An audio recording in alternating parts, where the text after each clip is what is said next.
Only slightly less disturbing, we had a myriad of seemingly coordinated pro-Hamas demonstrations that have taken place all over the United States, in my state of New York, on college campuses, in Washington, D.C., universities. Director Patel, does the FBI have any open investigations into the organization, the leadership, and the funding of these pro-Hamas demonstrations with students such as, and groups such as Students for Justice in Palestine? Thank you, ma'am. And I'm limited by what the Attorney General has already publicized, but as you know, there are open investigations based on what's been made public.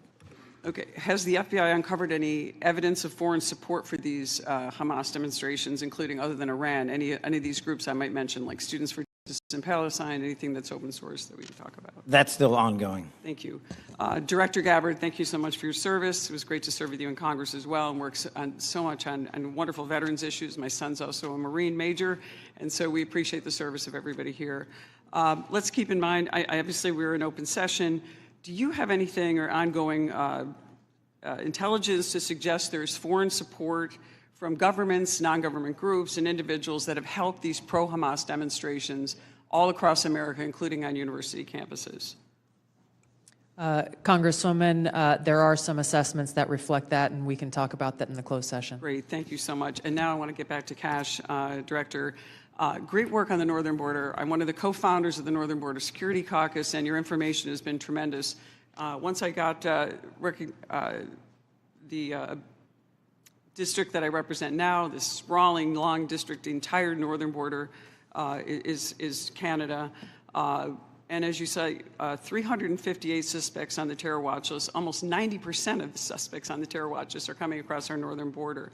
I'd love to talk to you. What is the FBI doing specifically dealing with this northern border? And what access point are you? Who are you working with? Is there a way that we have got a way to handle this with the foreign terror threats? And I say this in light of my district specifically, where New York State, led by Democrats, by the way, is notorious for their unwillingness to work with law enforcement. Under Governor Cuomo, we cut off the ability. I know Congressman Quigley talked about working together after 9/11. The state hit hardest by 9/11. And Governor Cuomo put in a law that prohibited law enforcement from working together in 2019. What are we doing so we can work with New York, the government and others, to make sure that this doesn't happen across our New York northern border? Well, one, and this is out of my lane, but what we need to be doing is working with the Canadian government because they sit on top of our northern border.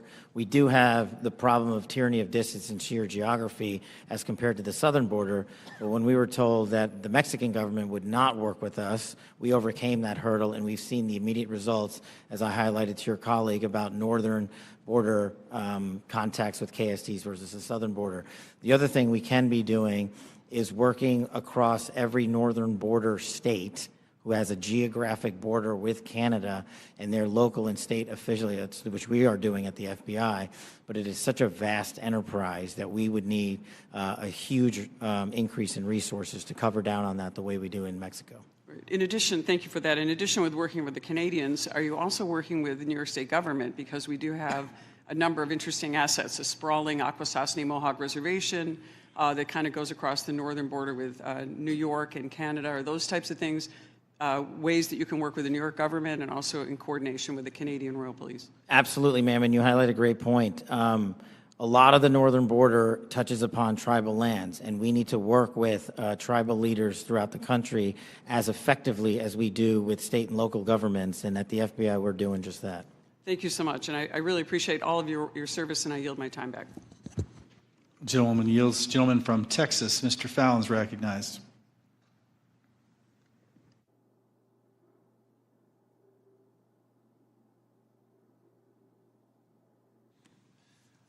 Thank you, Mr. Chairman. I appreciate it. Director Patel, many of us had grown, increasingly alarmed at the sheer number of foreign nationals we're seeing caught spying on our critical infrastructure or, near sensitive sites in the country. One example is a Chinese national who's flying a drone, allegedly flying a drone over Vandenberg and taking pictures of the base. He was arrested in the San Francisco airport not that long after.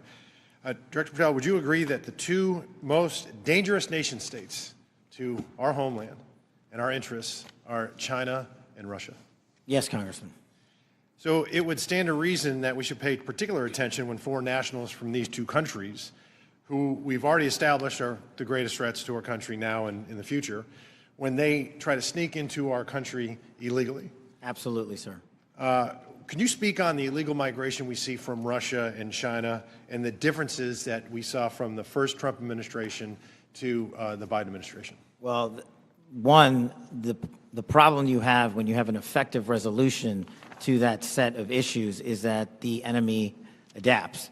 And what they've done is utilize, as we were just discussing with your colleague, the northern border to shift their resources and affiliations to pour in known or suspected terrorists through the northern border. They haven't stopped through the southern border. They just know that we are setting up a pretty monumental effort down there to stop any known or suspected terrorists from entering the country.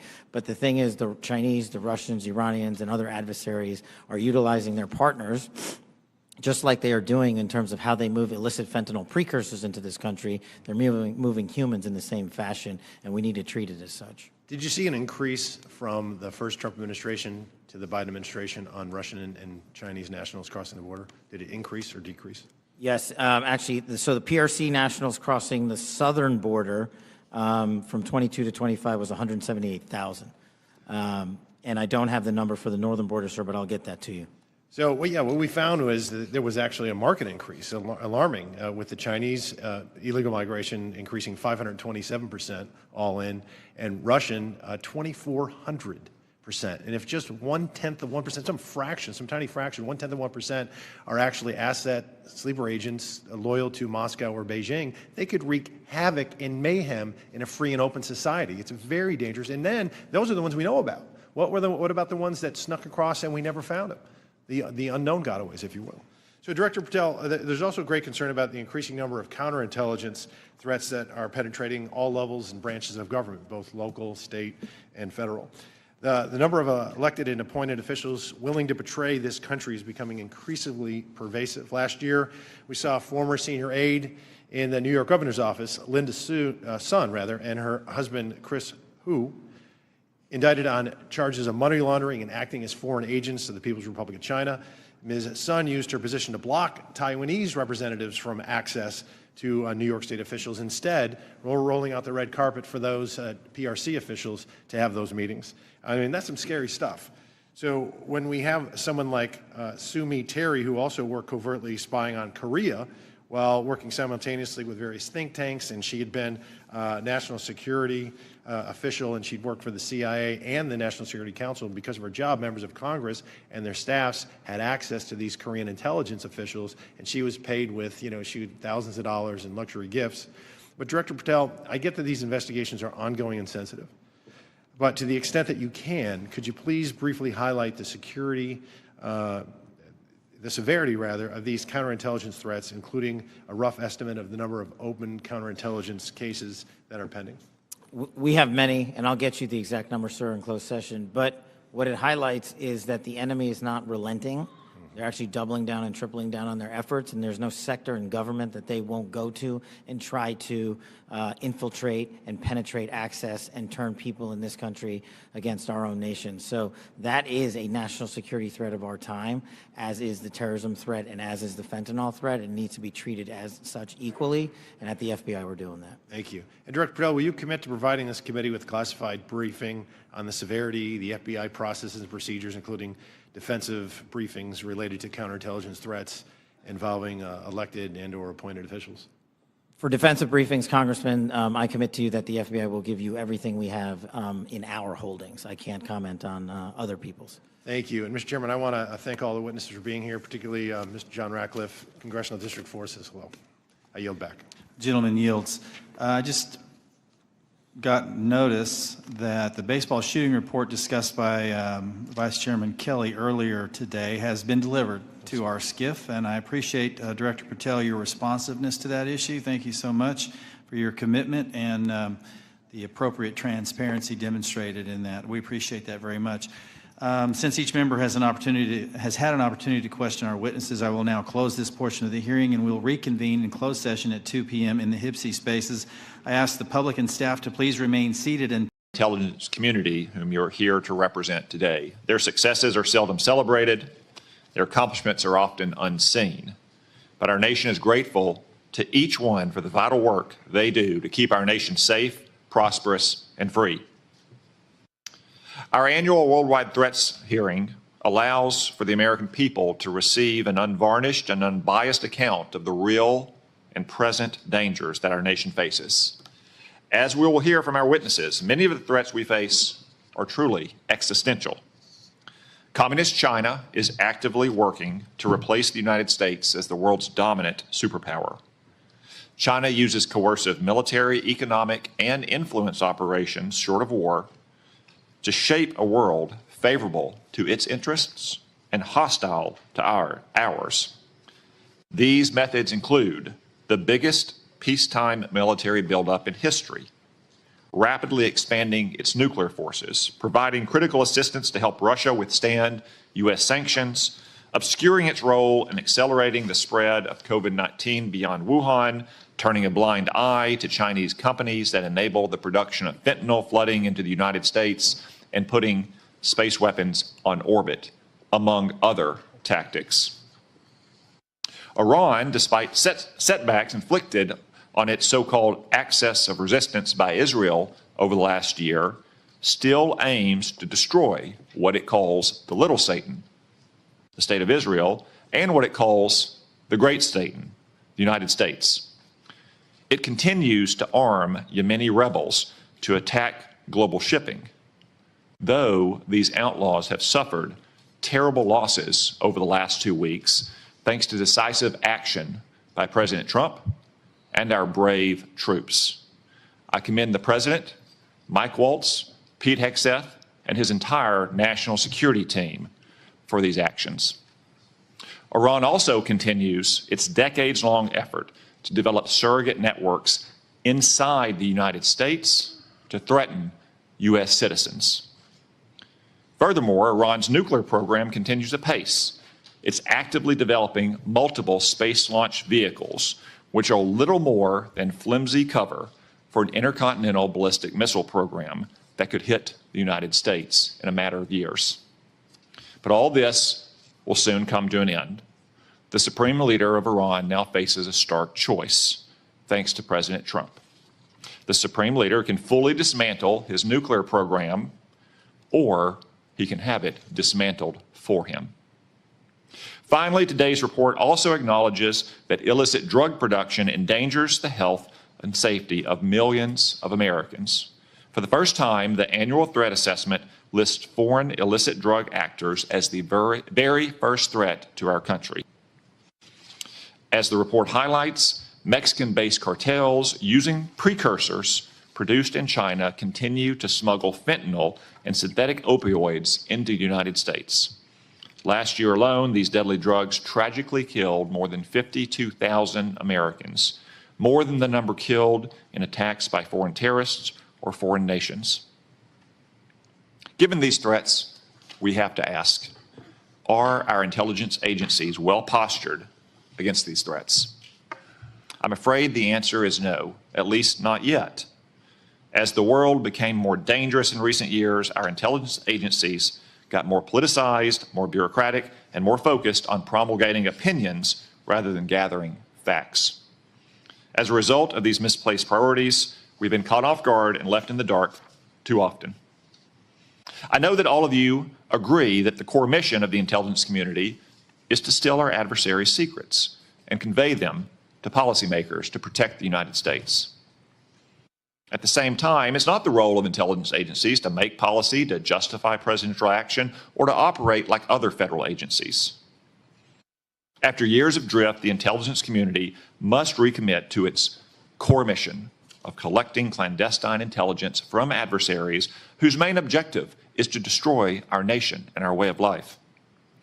The reason is not that our intelligence community lacks dedicated patriots who show up to work every day to protect the American people. On the contrary, it has an abundance of them. The reasons are a misuse of resources, bureaucratic bloat, a default to play it safe, and a past administration that prioritized social engineering over espionage. Coupled with recent failures, the finding in today's Worldwide Threat Report should be a wake-up call to all of us to get our house in order. The status quo is proving inadequate to provide the President and Congress with the intelligence needed to protect the American people. As more storms gather, America's intelligence capabilities require urgent reform and revitalization. As the chairman of this committee, I look forward to working with each of you to strengthen America's intelligence edge and refocus our intelligence community on its core mission, stealing secrets. The American people deserve nothing less. We've assembled an impressive team to get this done, and I look forward to hearing your comments. Now I recognize the Vice Chairman for opening remarks. Well, thank you, Mr. Chairman, and good morning, everybody. I want to thank all the witnesses for being here. I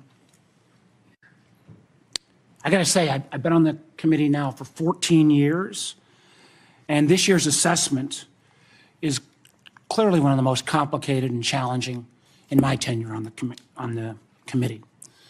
And I want to get into that in a moment, but I want to first of all address the recent story that has broken in the news. Yesterday, we stunningly learned that senior members of this administration, and according to reports, 2 of our witnesses here today were members of a group chat that discussed highly sensitive and likely classified information that supposedly even included weapons packages, targets, and timing, and included the name of an active CIA agent. Putting aside for a moment that classified information should never be discussed over an unclassified system, it's also just mind-boggling to me that all these senior folks were on this line and nobody bothered to even check. Security Hygiene 101. Who are all the names? Who are they? Well, it apparently included a journalist. And no matter how much the Secretary of Defense or others want to disparage him, this journalist had at least the ethics to not report, I think, everything he heard. Question I raise is like, everybody on this committee gets briefed on security protocols. We're told you don't make calls outside of SCIFs of this kind of classified nature. We don't know, and I'm going to ask, obviously. Director Gabbard is the executive in charge of all, keeping our secrets safe. Were these government devices? Were they personal devices? Had the devices been collected to make sure there's no malware? There's plenty of declassified information that shows that our adversaries, China and Russia, are trying to break in to encrypted systems like Signal. I can just say this, if this was the case of a military officer or an intelligence officer and they had this kind of behavior, they would be fired. I think this is one more example of the kind of sloppy, careless, incompetent behavior, particularly towards classified information, that this is not a one-off or a first-time error. Let me take a couple minutes and review some of the other reckless choices that this administration has made regarding our national security. We all recall, it seems like it wasn't that long ago, but less than 2 months ago, in the first 2 weeks, the administration canceled all U.S. foreign assistance. Now, some may say, how bad can that be? It's foreign assistance. Well, U.S. foreign assistance paid for the units in Ukraine that provide air defense to civilian cities being attacked by Russia. Foreign assistance paid for guarding camps in Syria where ISIS fighters are detained. Foreign assistance paid for programs abroad that ensure that diseases like Ebola don't come home. And until recently, it paid for the construction of a railway in Africa that would have helped given the United States much needed access to critical minerals in Congo. Now that project, China's going to try to finance it. As well, in the first 2 weeks, Director Patel, the administration fired several of our most experienced FBI agents, including the head of the Criminal Investigative Division, the head of the Intelligence Division, the head of the Counterterrorism Division, the heads of the New York, Washington, and Miami field office, all individuals who were distinctly and directly responsible for helping to keep America safe. The irony a little bit was the recently dismissed head of the Counterterrorism Division was involved in disrupting the ISIS attacks planned for Oklahoma City and Philadelphia, and helped lead the effort to bring to justice the key planner of the Abbey Gate bombing in Afghanistan that killed 13 U.S. servicemen and 150 civilians. That very Abbey Gate effort was actually praised by the president in his State of the Union address. Yet the administration's response to these agents, I believe, good works and years of service, was to force these folks out. It's hard to imagine how that makes our country safer. Nor can I understand how Americans are made more secure by firing more than 300 staff at the National Nuclear Security Administration, including those responsible for overseeing the security and safety of the nuclear stockpile. Or by ousting 130 employees at CISA, the agency directly responsible for trying to take on China's Salt Typhoon attack. Again, after Salt Typhoon, I would have thought folks on that group chat might have thought twice. Or how we made safer by sacking 1,000 employees at the CDC and NIH who are actually directly working on trying to keep our country safe from disease. Or by pushing out hundreds of intelligence officers. The amazing thing is that our intelligence officers, they're not interchangeable like a Twitter coder. These intelligence officers, our country makes $20,000 to $40,000 of an investment just in getting a security clearance. Literally goes into six figures when you take the training involved. Can anyone tell how firing probationary individuals without any consideration for merit or expertise is an efficient use of taxpayer dollars? And just to make clear that yesterday's story in The Atlantic was not this rookie one-off, it's a pattern. I want to acknowledge Director Ratcliffe was not here in his position when this took place. But again, earlier in the administration, when a non-classified network was used, thereby exposing literally hundreds of CIA officers' identities, those folks can't go into the field now. How does that make our government more efficient? You know, again, this pattern of an amazing cavalier attitude towards classified information is reckless, sloppy, and stunning. And perhaps what troubles me most is the way the administration has decided that we can take on all our problems by ourselves without any needs for friends or allies. I agree that we've got to put America's priorities first. But America first cannot mean America alone. The intelligence we gather to keep Americans safe depends on a lot of allies around the world who have access to sources we don't have. That sharing of information saves lives, and it's not hypothetical. We all remember it because it was declassified last year when Austria worked with our community to make sure to expose a plot against Taylor Swift in Vienna. That could have killed literally hundreds of individuals. However, these relationships are not built in stone. They're not dictated by law. Things like the Five Eyes are based on trust, built on decades.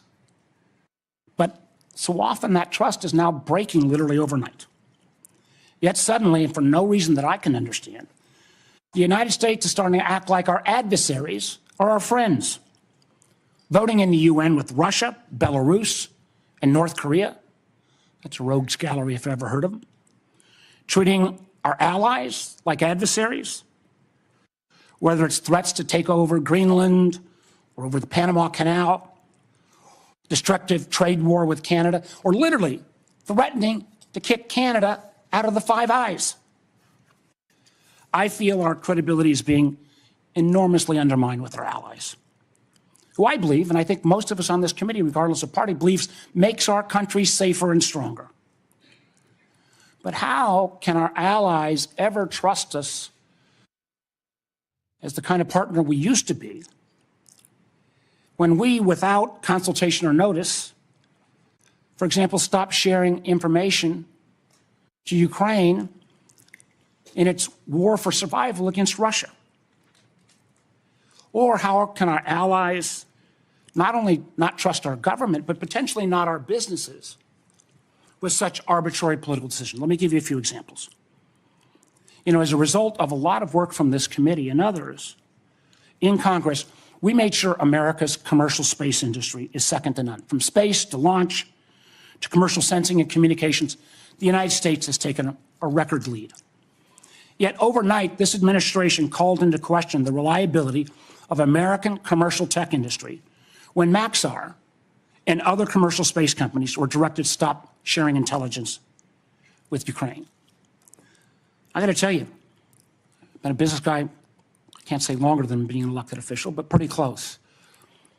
That shockwave across all of commercial space, and frankly, not just commercial space, I've heard it from some of our hyperscalers in the tech community, has sent an enormous chill.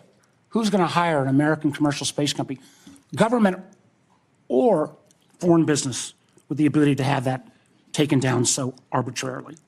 And it's not just in the case of commercial space. We've seen that Canada, Germany, Portugal have all been saying they're rethinking buying F-35s. I've heard from Microsoft and Google directly and Amazon that they're having questions about whether they can still sell their services. We've also seen foreign adversaries and friends take advantage of this rift in our national security areas and our scientists.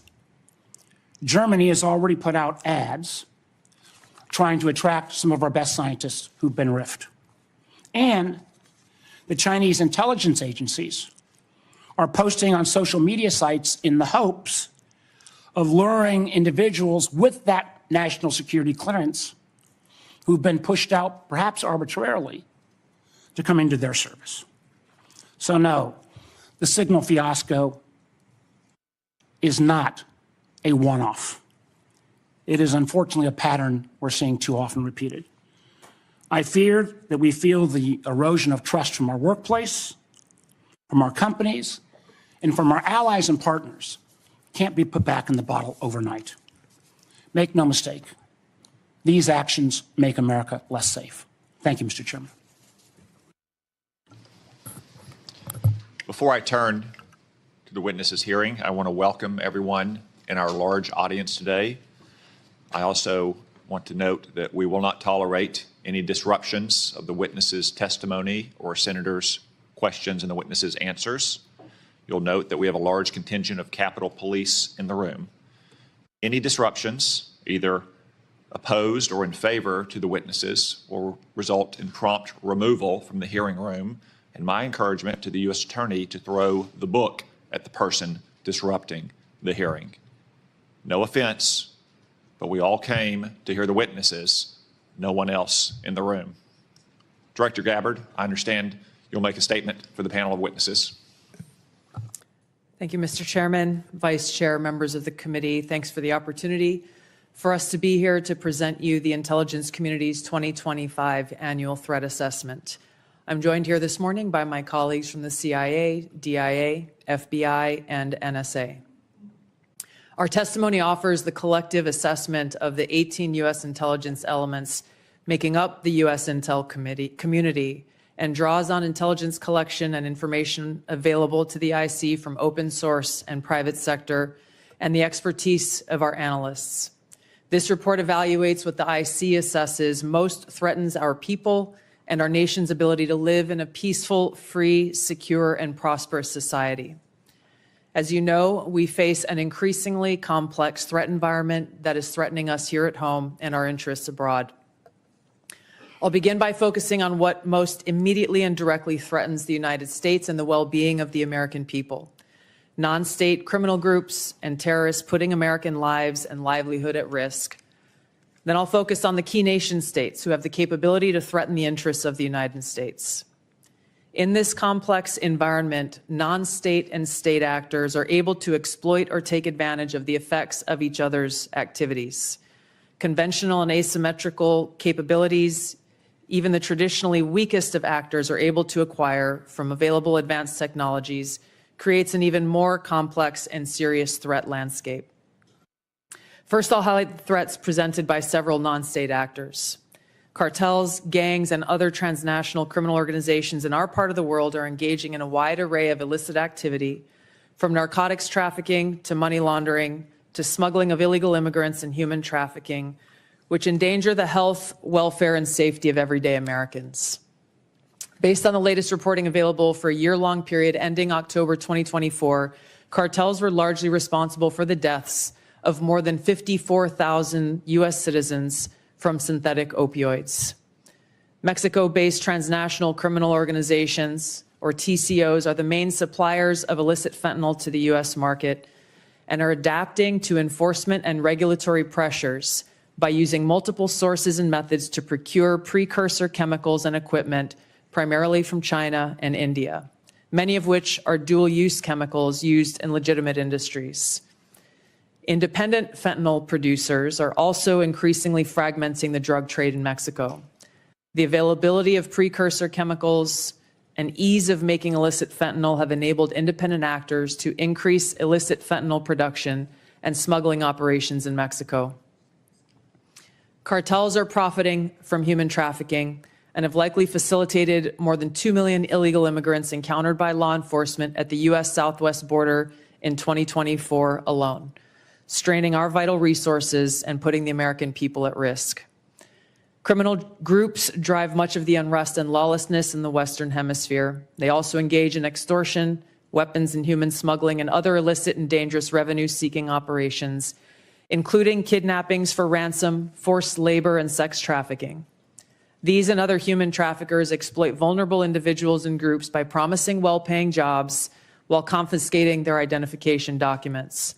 They operate in the shadows, exploiting lawlessness in various areas and using coercion and intimidation to control their victims. While these key drivers of migrants are expected to persist, heightened U.S. border security enforcement and deportations under the Trump administration are proving to serve as a deterrent for migrants seeking to illegally cross U.S. borders. U.S. Border Patrol apprehensions along the southwest border in January 2025 dropped 85% from the same period in 2024. Transnational Islamist extremists such as ISIS and al-Qaeda and affiliated jihadi groups continue to pursue, enable, or inspire attacks against the United States and our citizens abroad and within the homeland to advance their ultimate objective of establishing a global Islamist caliphate. This includes heightened efforts to spread their ideology to recruit and radicalize individuals in the U.S. and the West. While the New Year's Day attacker in New Orleans had no known direct contact with ISIS terrorists, he was influenced and radicalized by ISIS ideological propaganda, as one example. Al-Qaeda and its affiliates continue to call for attacks against the United States as they conduct attacks overseas. These jihadist groups have shown their ability to adapt and evolve, including using new technologies and tactics to spread their ideology and recruit new followers. A range of non-state cyber criminals are also targeting our economic interests, critical infrastructure, and advanced commercial capability for extortion, other coercive pursuits, and financial gain. These actors use a variety of tactics, including phishing, ransomware, and denial of service attacks, to disrupt our systems and steal sensitive and lucrative information using available technologies and U.S. cyber vulnerabilities. Ransomware actors last year, for example, attacked the largest payment processor for U.S. healthcare institutions. And another set of criminal actors conducted cyber attacks against U.S. water utilities. Some of these non-state cyber actors also operate as proxies for or emulate similar activities carried out by major state actors. While these non-state cyber actors often seek financial and intellectual property gains, they also carry out cyber operations for espionage purposes, targeting our critical infrastructure. Turning to key state actors, the IC sees China, Russia, Iran, and North Korea engaging in activities that could challenge U.S. capabilities and interests, especially related to our security and economy. These actors are in some cases working together in different areas to target U.S. interests and to protect themselves from U.S. sanctions. At this point, the IC assesses that China is our most capable strategic competitor. Under the leadership of President Xi Jinping, the People's Republic of China seeks to position itself as a leading power on the world stage, economically, technologically, and militarily. Beijing is driven in part by a belief that Washington is pursuing a broad effort to contain China's rise and undermine CCP rule. China's most serious domestic challenge is probably China's slowing economy and potential instability if socioeconomic grievances lead to large-scale unrest. Growing economic tensions with the United States and other countries could also weigh on China's plans for economic growth and domestic job creation. China's military is fielding advanced capabilities, including hypersonic weapons, stealth aircraft, advanced submarines, stronger space and cyber warfare assets, and a larger arsenal of nuclear weapons. While it would like to develop and maintain positive ties with the United States and the Trump administration to advance its interests and avoid conflict, China is building its military capability in part to gain advantage in the event of a military conflict with the United States around the issue of China's efforts toward unification with the Republic of China, or Taiwan. China's military is also expanding its presence in the Asia-Pacific region with a focus on disputed territorial claims in both the East China and South China Seas. Beijing is advancing its cyber capabilities for sophisticated operations aimed at stealing sensitive U.S. government and private sector information and pre-positioning additional asymmetric attack options that may be deployed in a conflict. China's cyber activities have been linked to multiple high-profile breaches, including last year's massive compromise of U.S. telecom infrastructure, commonly referred to as Salt Typhoon. Beijing currently dominates global markets and strategically important supply chains, for example, with the mining and processing of several critical minerals. In December, China imposed an export ban to the United States on gallium, germanium, and antimony, all of which are important to the production of semiconductors and our defense technologies. This was in direct response to U.S. export controls on chips designed to broadly limit PRC access to advanced chips and chip-making equipment. China also aims to compete in other critical global industries, including AI, legacy semiconductor chip production, biomanufacturing and genetic sequencing, and medical and pharmaceutical supply production.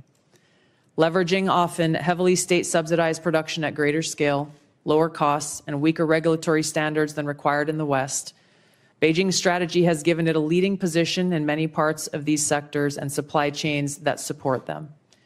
In 2023, for example, China had 5 first-in-class domestic drug approvals and 3 FDA approvals.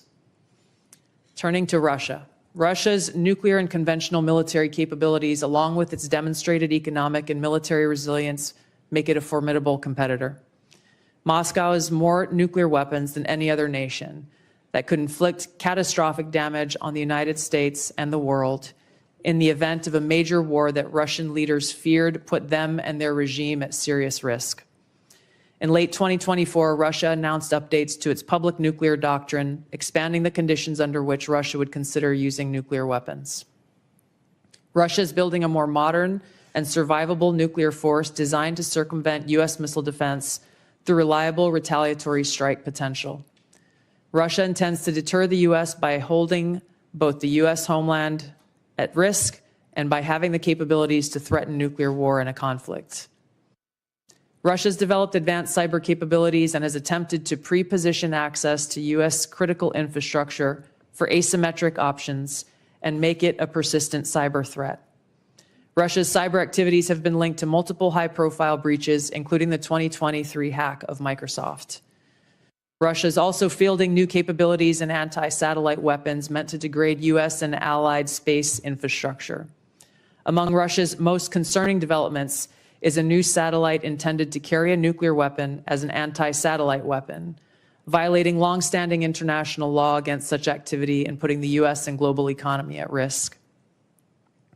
Iran continues to seek expansion of its influence in the Middle East, despite the degradation to its proxies and defenses during the Gaza conflict. Iran has developed and maintains ballistic missiles, cruise missiles, and UAVs, including systems capable of striking U.S. targets and allies in the region. Tehran has shown a willingness to use these weapons, including during a 2020 attack on U.S. forces in Iraq and in attacks against Israel in April and October 2024. Iran's cyber operations and capabilities also present a serious threat to U.S. networks and data. The IC continues to assess that Iran is not building a nuclear weapon, and Supreme Leader Khamenei has not authorized the nuclear weapons program that he suspended in 2003. The IC continues to monitor closely if Tehran decides to reauthorize its nuclear weapons program.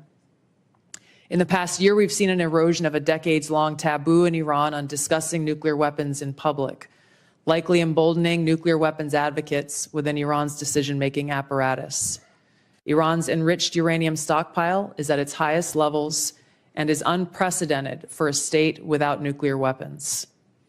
Iran will likely continue efforts to counter Israel and press for U.S. military withdrawal from the region by aiding, arming, and helping to reconstitute its loose consortium of like-minded terrorists and militant actors, which it refers to as its axis of resistance.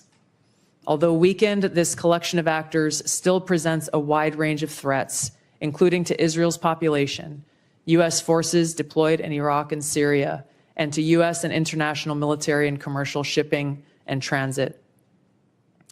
North Korean leader Kim Jong-un is pursuing stronger strategic and conventional capabilities that can target U.S. forces and allies in the region, as well as the U.S. homeland, to bolster North Korea's leverage and stature, defend its regime, and achieve at least tacit recognition as a nuclear weapons power. Kim's recently cemented strategic partnership with Russia supports these goals by providing him greater financial, military, and diplomatic support, reduced reliance on China, and providing North Korean forces and weapons systems authentic warfighting experience. Kim views his strategic weapons advances since 2019, its deepening ties with Russia, and North Korea's economic durability as strengthening his negotiating position against Washington's demands for denuclearization and lessening his need for sanctions relief. North Korea is probably prepared to conduct another nuclear test on short notice and continues to flight test its ICBMs to demonstrate their increasing capabilities as leverage in future negotiations. Since 2022, China, Russia, Iran, and North Korea have grown closer. Removing the accelerant of the war in Ukraine is unlikely to revert these bilateral relationships to a pre-war 2021 baseline, leaving room for new strategic priorities and world events to create new incentives or challenges to their currently high levels of cooperation. Russia has been a catalyst for much of this expanded cooperation, driven heavily by the support it has needed for its war effort against Ukraine, including protection from U.S. and Western sanctions. In addition to its exchange of military and other resource capabilities with North Korea, Russia has relied more heavily on China's financial and defense industry backing, and also has increased combined military exercises with China to signal shared fortitude against the United States and U.S. allies in the Asia-Pacific region. With Iran, Russia has also expanded financial ties to mitigate sanctions. Iran has become a critical military supplier to Russia, especially of UAVs, in exchange for Russian technical support for Iranian weapons, intelligence, and advanced cyber capabilities. In conclusion, the threats that we see to U.S. national security are both complex and multifaceted and put the lives, safety, and well-being of the American people at serious risk. As the heads of the American people's intelligence community, we will continue to provide the President, Congress, and our warfighters with timely, unbiased, relevant intelligence to keep the United States secure, free, prosperous, and at peace. To the American people specifically, our intelligence community exists to serve you and to ensure your safety, security, and freedom. Thank you. Thank you, Director Gabbard. As I mentioned in my opening remarks, the annual threat assessment for the first time lists cartels and traffickers as the very first threat. Director Patel, I'm pleased to say that the FBI's Little Rock field office has been doing its part in addressing this threat. The field office, along with other federal, state, and local law enforcement agencies, have arrested nearly 300 immigrants in my state in 2025 so far. Could you provide some color about the nature of the threat these illegal immigrants have posed, not just to Arkansas, but our nation, perhaps including some of the details of the horrific offenses they've committed against the American people? Thank you, Mr. Chairman. Mr. Vice Chairman. The witness will suspend. Their greatest threat to global security is Israel, and the whole world knows it. Stop funding Israel! Stop funding Israel! Stop funding Israel! Stop funding Israel! So that protester was a code pink lunatic saying the greatest threat to world peace is funding Israel. I will observe, for the benefit of the audience here and on television, that Code Pink is funded by Communist China as well, which simply illustrates, speak up now if you want to be removed as well, whoever's saying that.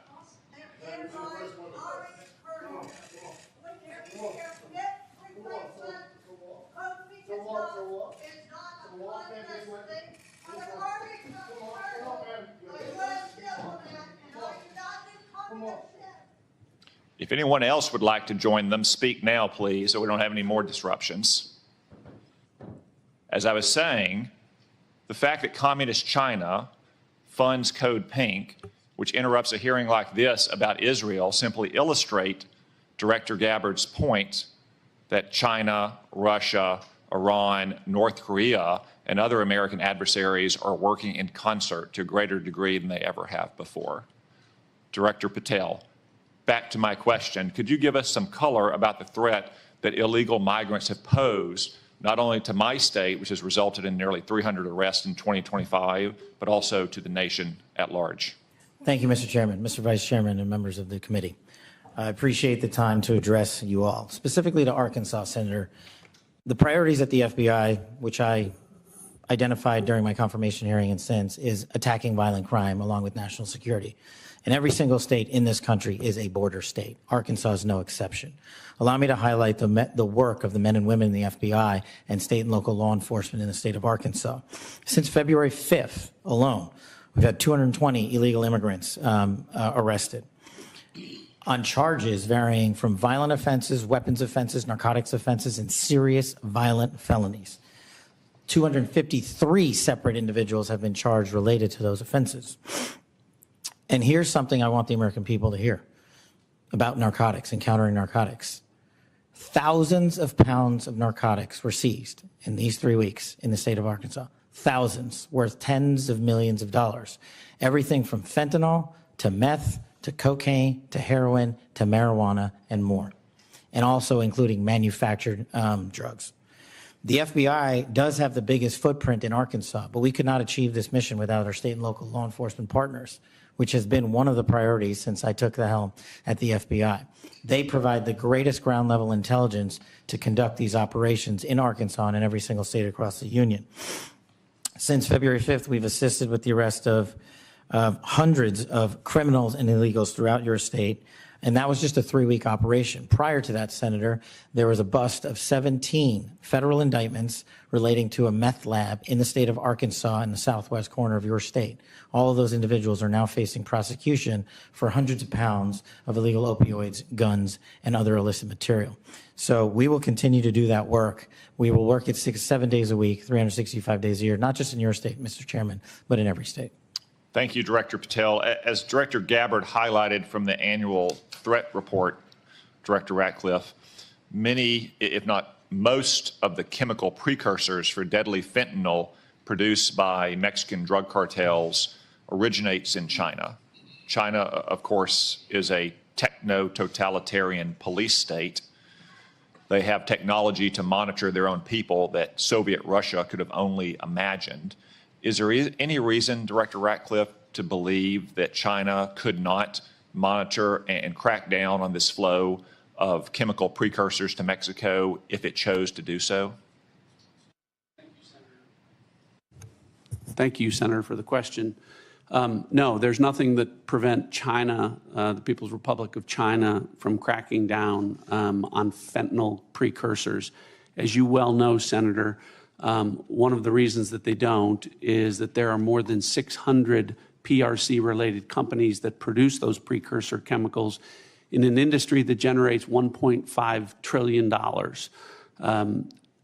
That is one of the reasons that we see that Chinese efforts to affect the fentanyl precursors are really limited in nature and intermittent in nature, and not a dedicated effort to enforce their own laws and regulations to crack down on this. Thank you, Director Ratcliffe. I have many more questions I could ask, but I'm going to try to lead by example and stay within the 5-minute limit for the benefit of senators. I remind everyone there is a vote scheduled at noon. I hope to finish the open portion of this hearing before that vote closes, after which time we'll move to the closed portion. The Vice Chairman.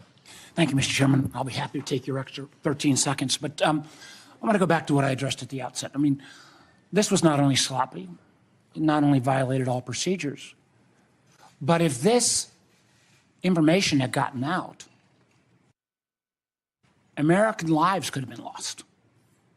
The Houthis had this information, could reposition their defensive systems. So I want to get a little more information about this. Director Gabbard, did you participate in the group chat with Secretary of Defense and other Trump senior officials discussing the Yemen war plans? Senator, I don't want to get into the specifics. Ma'am, were you on? You're not going to be willing to address. So you're not, are you denying? Ma'am, will you answer my question, ma'am? You were not TG on this group chat? I'm not going to get into the specifics. So you refuse to acknowledge whether you were on this group chat? Senator, I'm not going to get into the specifics. Why are you going to get into the specifics? Is it because it's all classified? Because this is currently under review by the National Security Council. Because it's all classified? If it's not classified, share the text now. As the White House previously stated, is it classified or non-classified information on this text? I can confirm. Director Ratcliffe, were you on the group chat? Senator, I was on a signal messaging group. So you were the John Ratcliffe on that chat? I was. Thank you. Thank you. Can I provide some context, Senator, to that? Yes, but I've got a series of questions. Well, but I think it's important because at the outset you made a couple of comments about signal messaging using encrypted apps. So that we're clear, one of the first things that happened when I was confirmed as CIA director was signal was loaded onto my computer at the CIA, as it is for most CIA officers. One of the things that I was briefed on very early, Senator, was by the CIA records management folks about the use of signal as a permissible work use. It is. That is a practice that preceded the current administration to the Biden administration. Director Ratcliffe, I've got a series of questions. If you're making the statement, making the statement, the signal is a secure channel. No, can I answer that? It is. I've got a series of encryption. So it is. To finish, I understand encryption. It is permissible to use to communicate and coordinate for work purposes, provided, Senator, that any decisions that are made are also recorded through formal channels. Right. So those were procedures that were implemented. My staff implemented those processes, followed those processes, complied with those processes, and finally, just please, so my communications, to be clear, in a signal message group were entirely permissible and lawful and did not include classified information. Well, we will make that determination, because if it's not classified, share the text with the committee. Let me go on. Director Gabbard, you are the security executive and set access guidelines for classified information. Did you contact the defense secretary or others after this specific military planning was put out and say, hey, we should be doing this in a SCIF?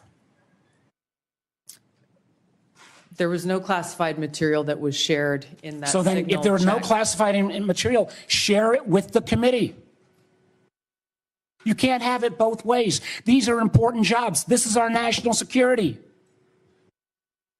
Bobbing and weaving and trying to, filibuster your answer. So please answer the question. If this was Director Gabbard, if this was a rank and file intelligence officer who did this kind of careless behavior, what would you do with them? Senator, I'll reiterate that there was no classified material that was shared in that Ma'am, if there's signal. no classified materials, share. And then if there's no classified materials, then you can't even answer the question whether you're on the chat. This is strangely familiar, and I think my colleagues will remember, when you couldn't answer the question, is Edward Snowden a traitor? Ma'am, I have serious doubts about your, anyway. Director Gabbard, I'm going to give you this. Tweeted just 11 days ago, and I'm quoting you. Any unauthorized release of classified information is a violation of the law and will be treated as such. So if this information is classified, what are you going to do? Senator, 2 points here. First of all, there's a difference between inadvertent release versus Careless and sloppy. malicious leaks of classified information. The second point is there was no classified information that was on This committee should get that information. Director Patel, Director Patel, my time's about out, and I'm going to use my 12 seconds up the chairman gave me. Director Patel, has the FBI launched any investigation of this? Senator, I was just briefed about it late last night, this morning. I don't have an update. I would like to get an answer by the end of the day. At this point in the ordinary course of affairs, I would recognize Senator Collins. She asked me to express to you that she is under the weather this morning. She regrets her absence, but anticipates submitting written questions to which I would request your prompt replies for the senator. Senator Cornyn. Director Gabbard, I applaud President Trump's efforts to try to bring an end to the war between Russia and Ukraine. I want to read a statement out of the annual threat assessment and just confirm that you agree with this. It says Russia views its ongoing war with Ukraine as a proxy conflict with the West, and its objective to restore Russian strength and security in its near abroad against perceived U.S. and Western encroachment has increased the risks of unintended escalation between Russia and NATO. Do you agree with that statement? And that is in the annual threat assessment, correct? Correct. I'd like to refer to an AP story, Associated Press, dated March 21st, 2025. The title of the article is Western Officials Say Russia is Behind a Campaign of Sabotage Across Europe. This AP map shows it. Mr. Chairman, I'd like to ask unanimous consent that being made part of the record. Without objection. The document that AP compiled, and I presume this is through open sources, documented 59 incidents, including cyber attacks, spreading propaganda, plotting killings, or committing acts of vandalism, arson, sabotage, or espionage. Is that consistent with your understanding and impression of what Russia's currently engaged in Europe?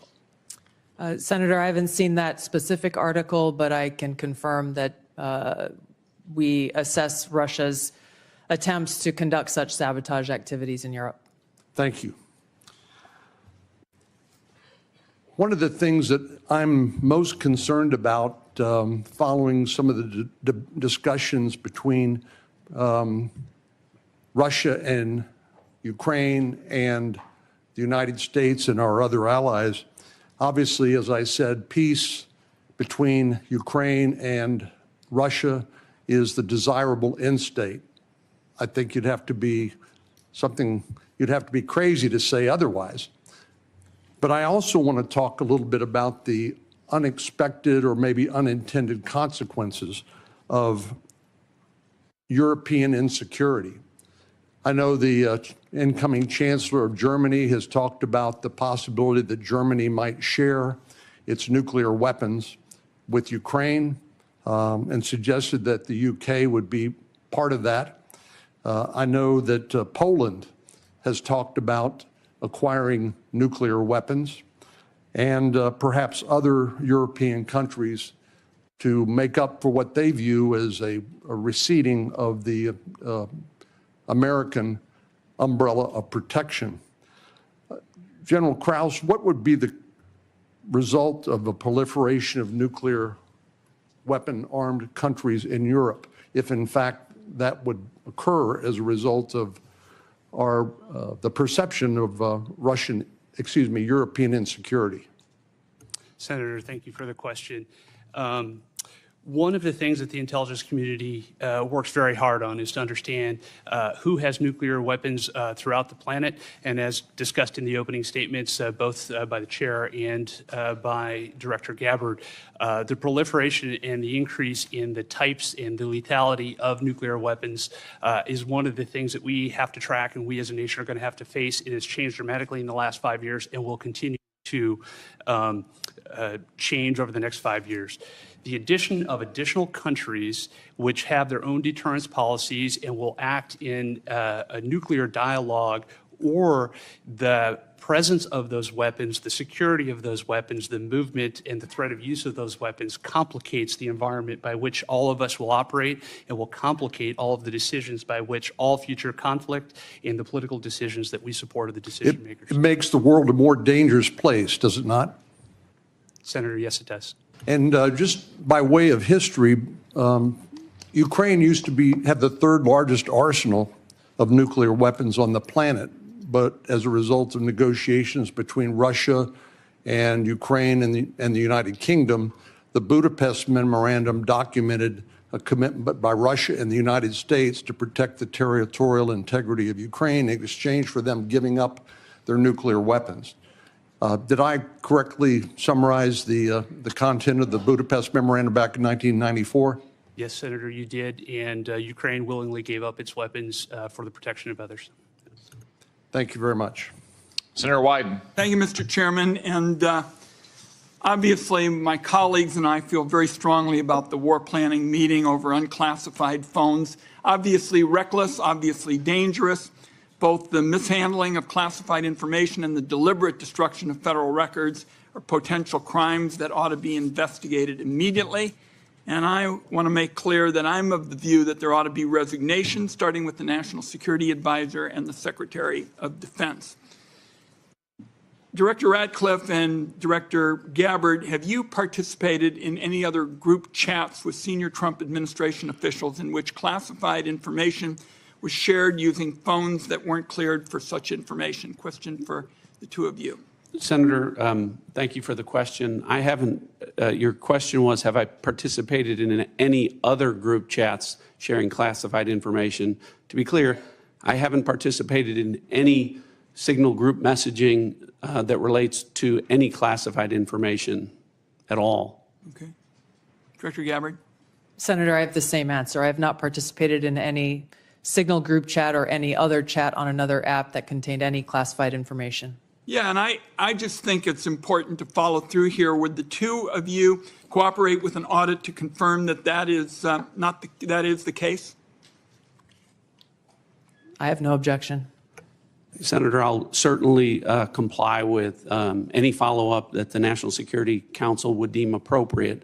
But again, to be clear, the use of signal message end-to-end encryption applications is permissible and was, in this case, used permissibly, at least to my understanding, and in a lawful manner. The seriousness of this is so clear. That's why I want to have an audit, and both of you gave me an answer indicating that you would be open to that, and I appreciate it. Director Patel, you weren't in this particular group chat, but have you participated in any chats on unclassified phones with other administration officials relating to national security?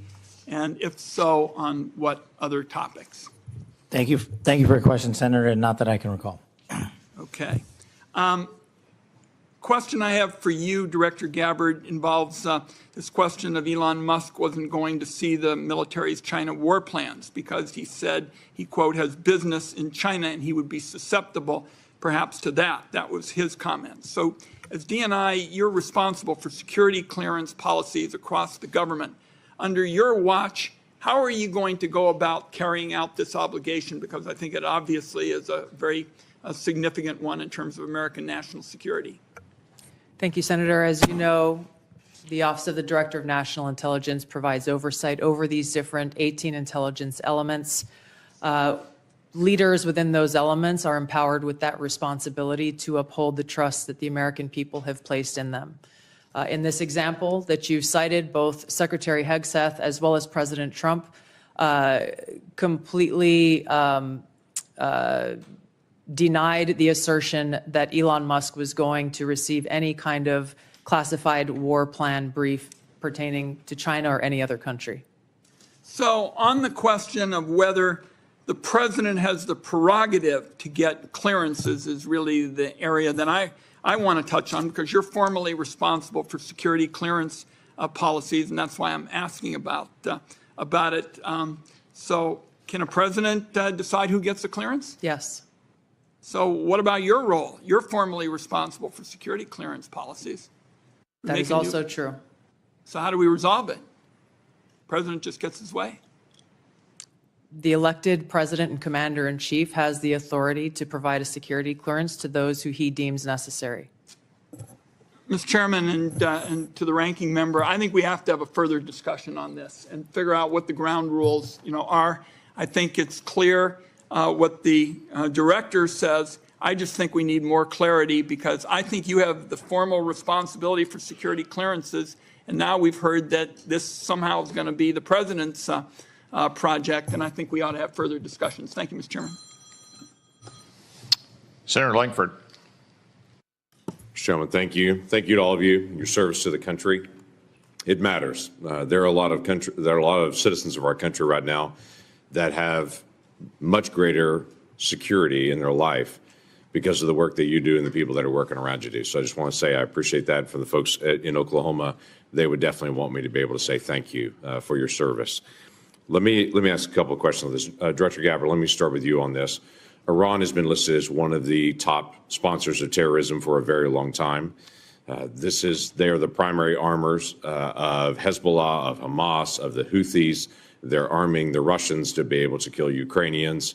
They continue to be able to destabilize the region. And just in the recent days, when many nations in the Gulf region have talked about how to provide greater stability, Iranian leadership stepped out and made very clear statements. They want a one-state solution for Israel, and it's to drive out all Jews. So this continues to be an issue not just for the region, but for Americans in particular. So my question is on this is the sanctions and the effect of sanctions, what we know about the Iranian response.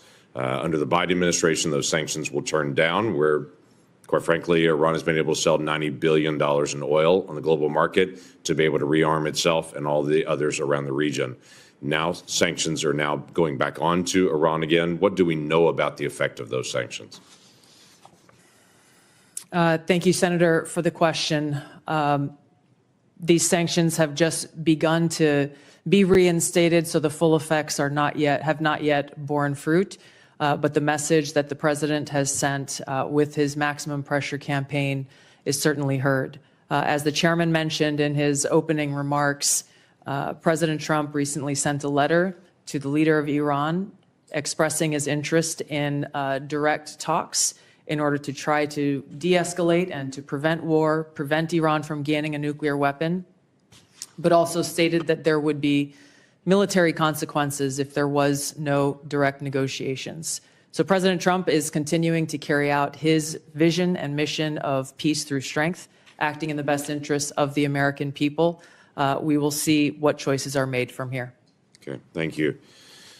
Director Patel, during the last administration and the very open border policy that they had, we had some years, including 2022 and 2023, where there were 70,000 individuals that were released into the country that were identified as special interest aliens. This is something this committee and the Homeland Security Committee tried over and over again to get details on. The Biden administration was unwilling to be able to share any of the details on the special interest aliens, led to a great amount of frustration. The comment came often back to us is that FBI is going to track all these individuals and to be able to identify them, even though it was 70,000 a year that were coming into the country. You just walked into this position and trying to get your feet on the ground in so many different issues that are outstanding on that. I raised to you the issue of individuals that are currently illegally present in the country going through a process, but are listed as special interest aliens. By definition from the administration, those are individuals that we don't know their level of risk, but they're considered a national security risk, but we don't know anything else about them from there. So how are you trying to get on top of the number of people that are criminal aliens in the country, but also these special interest aliens that come from terrorist areas? Thank you, Senator. Appreciate your question. As far as the FBI is concerned, you hit on it. Criminal. So we are focused across our interagency partners at DHS, ICE, CBP, CISA, and elsewhere to identify through our information sharing networks that we have stood up with state and local law enforcement to provide us the details on any criminal evidence relating to any of the individuals you highlighted. And if there's a nexus there, a case will be opened, by the line agents who predicated lawful and factual basis to do so. And we will further refer that matter to the Department of Justice for prosecution. We are reviewing all of these cases anew, and we will report back to you, Senator, with some fidelity on the outcome of that process. Okay, thank you. Are you getting good feedback from social media technology companies and cooperation from them on illegal activities that are promoted on their site? All the different sites have rules and standards for what can and can't be done on that. But for instance, in the border areas, many of the sites are allowing child trafficking, or they're allowing basically the hiring of Americans to come be drivers and such, and they know this is being circumvented. Are they working with you on that to be able to take illegal content off their sites? Thank you, Senator. And we have engaged directly at the top levels of all the private sector software communities and social media companies, and they have been very helpful because they have been told that this is a priority for me at the FBI to work with them because they have so much information to share back with us. Now, that's, of course, just on the public systems. We're not talking about the dark net. Thank you. Thank you, Mr. Chairman. Senator Heinrich. Thank you, Chairman. Director Ratcliffe, I want to start with you. Who determined that the content of this discussion on Signal was not classified? Senator, I guess I'm not. Well, for example, I can speak to my personal knowledge. There was no classified agent mentioned as part of this story. Normally, that would be classified information. So I guess what I'm asking is, did you just determine it was not classified, or was there any declassification after the fact? So to be clear, so everyone understands the process, as we talked about, Signal is a permissible use. I understand has been used that. at the CIA, has been approved by the White House for senior officials. And appropriate for many conversations. And recommended by CISA for high-level officials who would be targeted by foreign adversaries to use end-to-end encrypted apps whenever possible, like Signal. In this case, what the National Security Advisor did was to request through a Signal message that there be coordination. So you mentioned the name of a CIA active officer, correct? So I didn't mention the name. You didn't mention the name. Existence of that. And in the article, the implication was that somehow that was improper. That was not the case. So a CIA officer was not operating undercover. So the request for coordination was for a staff member to coordinate on the high side. So I communicated the name of a CIA officer not operating undercover, completely appropriate, who does openly and routinely coordinate with the White House as a member of my staff. So the intimation there that there was something inappropriate was clearly incorrect. Did it occur to you that given the sensitive nature of this discussion, that it could just move to the high side? So that was clearly, Senator, I think the intent was that this was initially set up by the National Security Advisor with the instruction that send a point of contact, and then you will be provided with information further on the high side for high side communication. So I think clearly it reflects that the National Security Advisor intended this to be, as it should have been, a mechanism for coordinating between senior level officials, but not a substitute for using high side or classified communications for anything that would be classified. And I think that that is exactly what did happen. So I'm curious, did this conversation at some point include information on weapons packages, targets, or timing? Not that I'm aware of.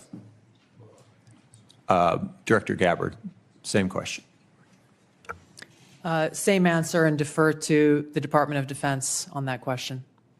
Well, those are two different answers, but you're saying that was not part of the conversation? That's my knowledge. The precise operational issues were not part of this conversation? Correct. Okay. I want to ask you, Director Gabbard, something on a very different track here, which is I very much agree with the conclusion of the ATA that foreign illicit drug actors are a major threat in the United States, and many of you have spoken to this today. Is the IC wrong in its omission of Canada as a source of illicit fentanyl in the ATA? I was surprised, given some of the rhetoric, that there is no mention of Canada in the ATA. Senator, the focus in my opening and the ATA was really to focus on the most extreme threats in that area.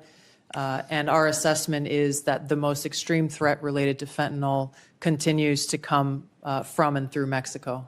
So the president has stated that the fentanyl coming through Canada is massive, and actually said it was an unusual and extraordinary threat. And that was the language that was used to justify putting tariffs on Canada. I'm just trying to reconcile those two issues. Is it an unusual and extraordinary threat, or is it a minor threat that doesn't even merit mention in the annual threat assessment? Senator, I don't have the numbers related to Canada in front of me at this time. I'd like to get back to you on the specifics of that answer. It's less than 1% of the fentanyl that we are able to interdict. But if you have different information, I would very much welcome that. Senator Budd.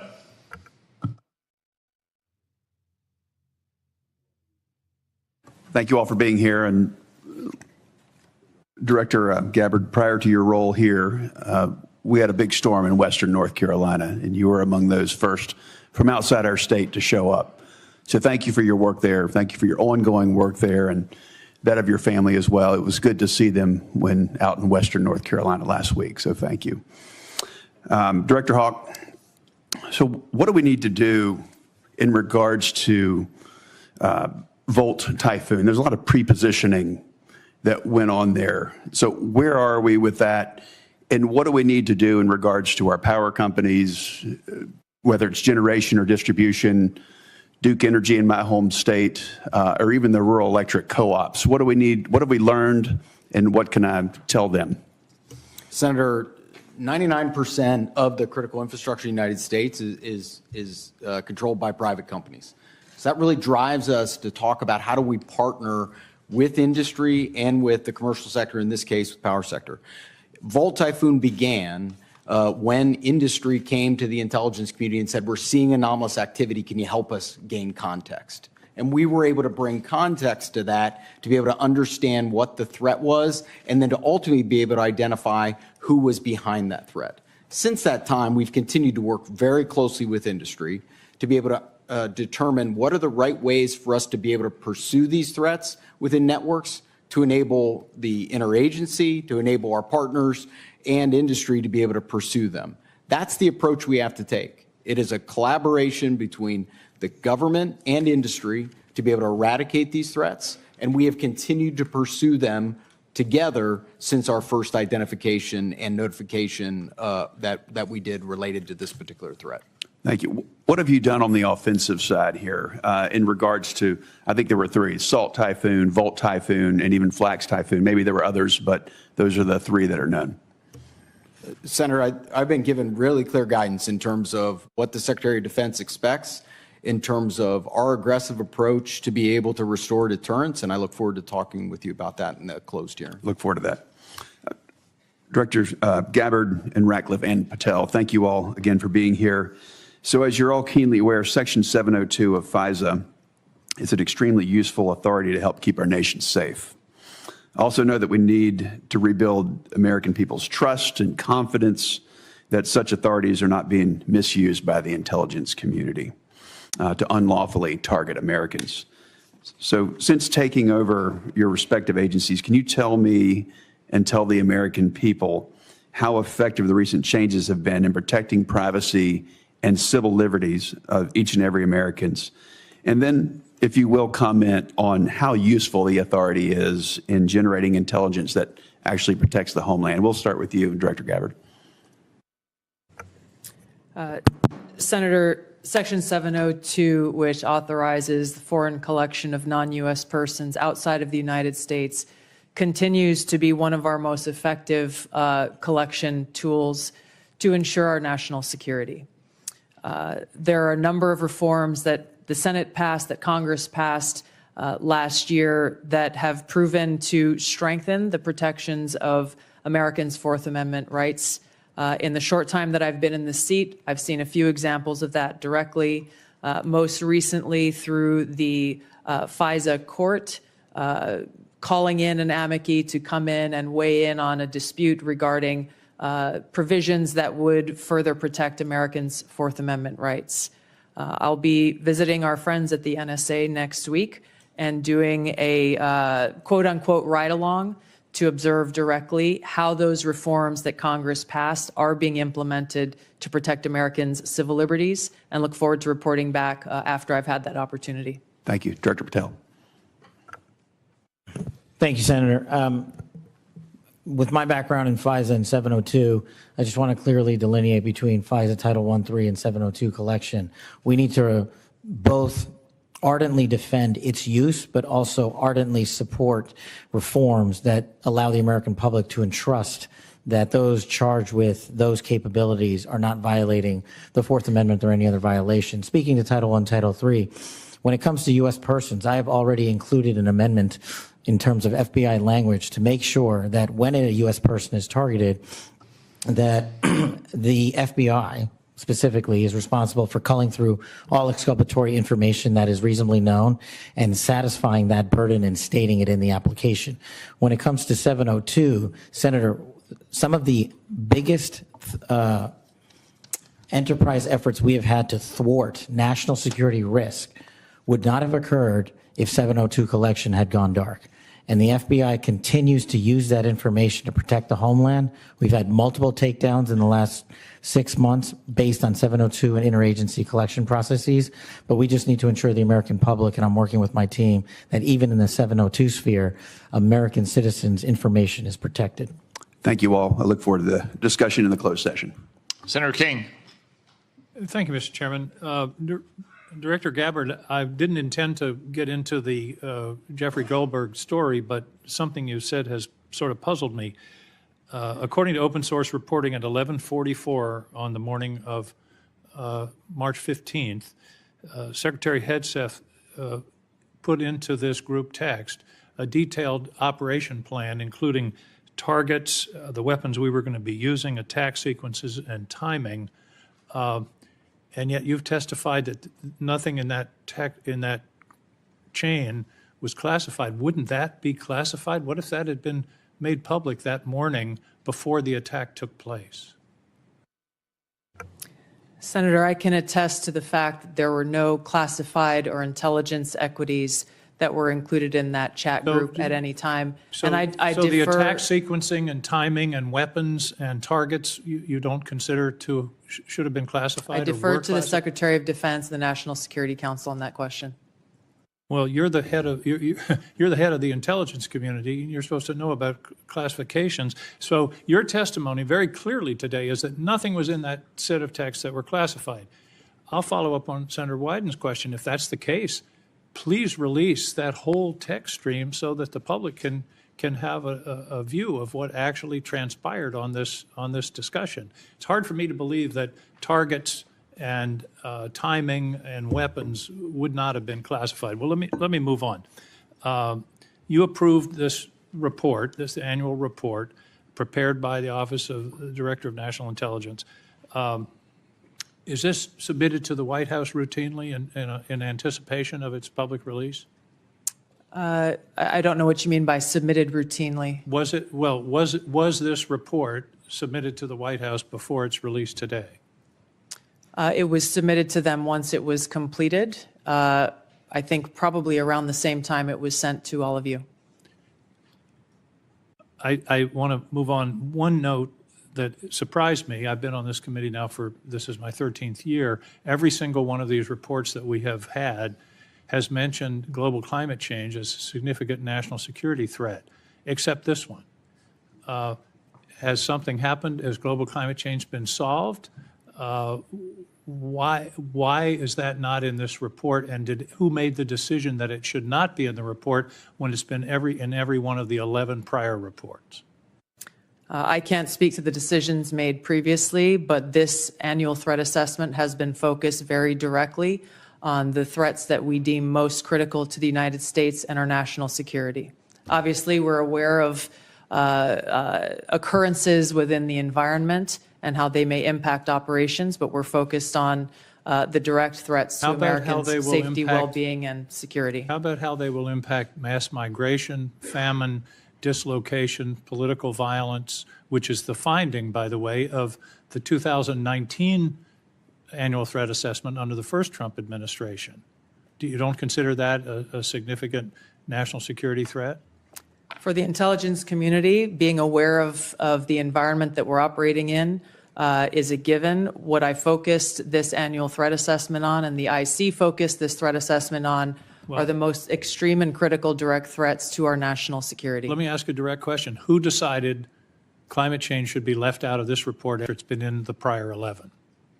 Where was that decision I made? gave direction to our team at ODNI to focus on the most extreme and critical national security threats that we face. Your direction include no comments on climate change?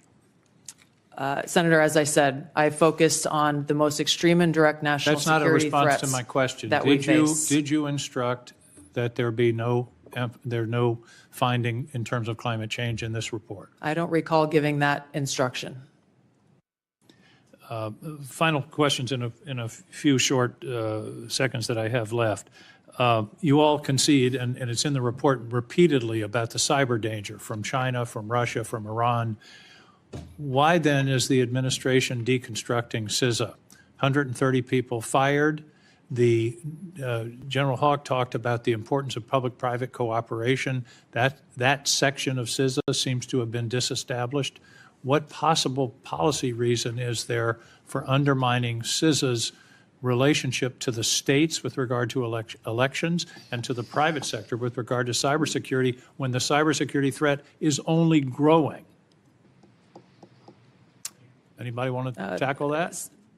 I won't speak for all of my colleagues here, but I don't believe any of us have any insight into those specific staffing decisions that have been made. Well, let me ask you this question. You've all found, the report has found explicitly growing cyber threats, including to elections, from Russia, China, Iran. Do you believe that it's in the national interest to diminish our capacity to deal with those cyber issues? Yes or no? President Trump is focused on effects and making sure that the people that we have and the resources that we have are focused on our national security. He and his team recognize that more people doesn't necessarily always mean better effects. Those are some of the things that are driving the changes that we're seeing across the administration, is getting all of our agencies back and focused on their core mission. General Hawk, do you agree that... Senator King, your time has expired. Time is up. Thank you. Senator Rounds. Thank you, Mr. Chairman. First of all, thank you to all of you for your service to our country. With regard to the issue surrounding Signal, I'm going to address it, but I'm going to address it in the closed session so that we can get more in depth into that issue. In the meantime, I want to direct my first question to Director Ratcliffe. As the debate continues in Washington regarding spectrum, what can you share in this unclassified setting regarding the critical nature of spectrum to national security interests generally? Thanks for the question, Senator.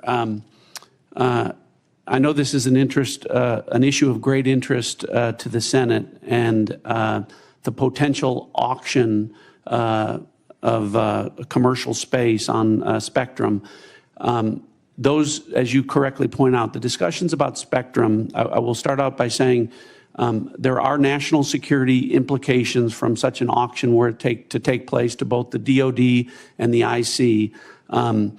I think the discussions that we need to have in a classified setting, I can relate to you that the direction from early meetings that we've had is that the discussion about where that might take place would not affect specifically CIA or IC equities, and I hope that's the case and where the discussion goes. But I think we need to be concerned that a public auction at bands at certain levels would have an impact on our ability to deliver an accurate intelligence picture. In other words, there are parts of the spectrum which simply cannot be shared with the commercial. That's correct. All right. Thank you. And we can talk about the specific reasons about why in a classified setting that would cause a diminishment of our ability to deliver a good threat picture to the commander-in-chief. And in some cases, life or death consequences Absolutely. involved. Thank you. Director Patel, first of all, I just want to thank you for what you are doing. And I know that there's a number of items that in your previous life you did that simply can't be discussed, but nonetheless, we've appreciated what you have done for your country already. Today, I just wanted to talk to you about, we've seen a series of public news reports about ISIS threats within the United States. And there have been several successful interdictions, Oklahoma City, Philadelphia, New York. Although the question remains as to the total number of ISIS operatives who were able to breach porous borders in the months and years before policy changes in this January of 2025, to what extent is the FBI tracking operatives who remain in the United States today, and what is the FBI doing to track them down? Thank you, Senator. I appreciate your question and your comments. So the priorities at the FBI since I took over have been violent crime and national security, and this speaks directly to national security. The direction for the FBI is to track down any individuals with any terrorist ties whatsoever, whether it be ISIS or another foreign terrorist organization, and now to include the new designations of the cartels down south and elsewhere. So the FBI is utilizing our Joint Terrorism Task Force, which are situated in all 55 field offices. But the key to success there is our partnership with state and local law enforcement who have the ground level intelligence on some of these operatives.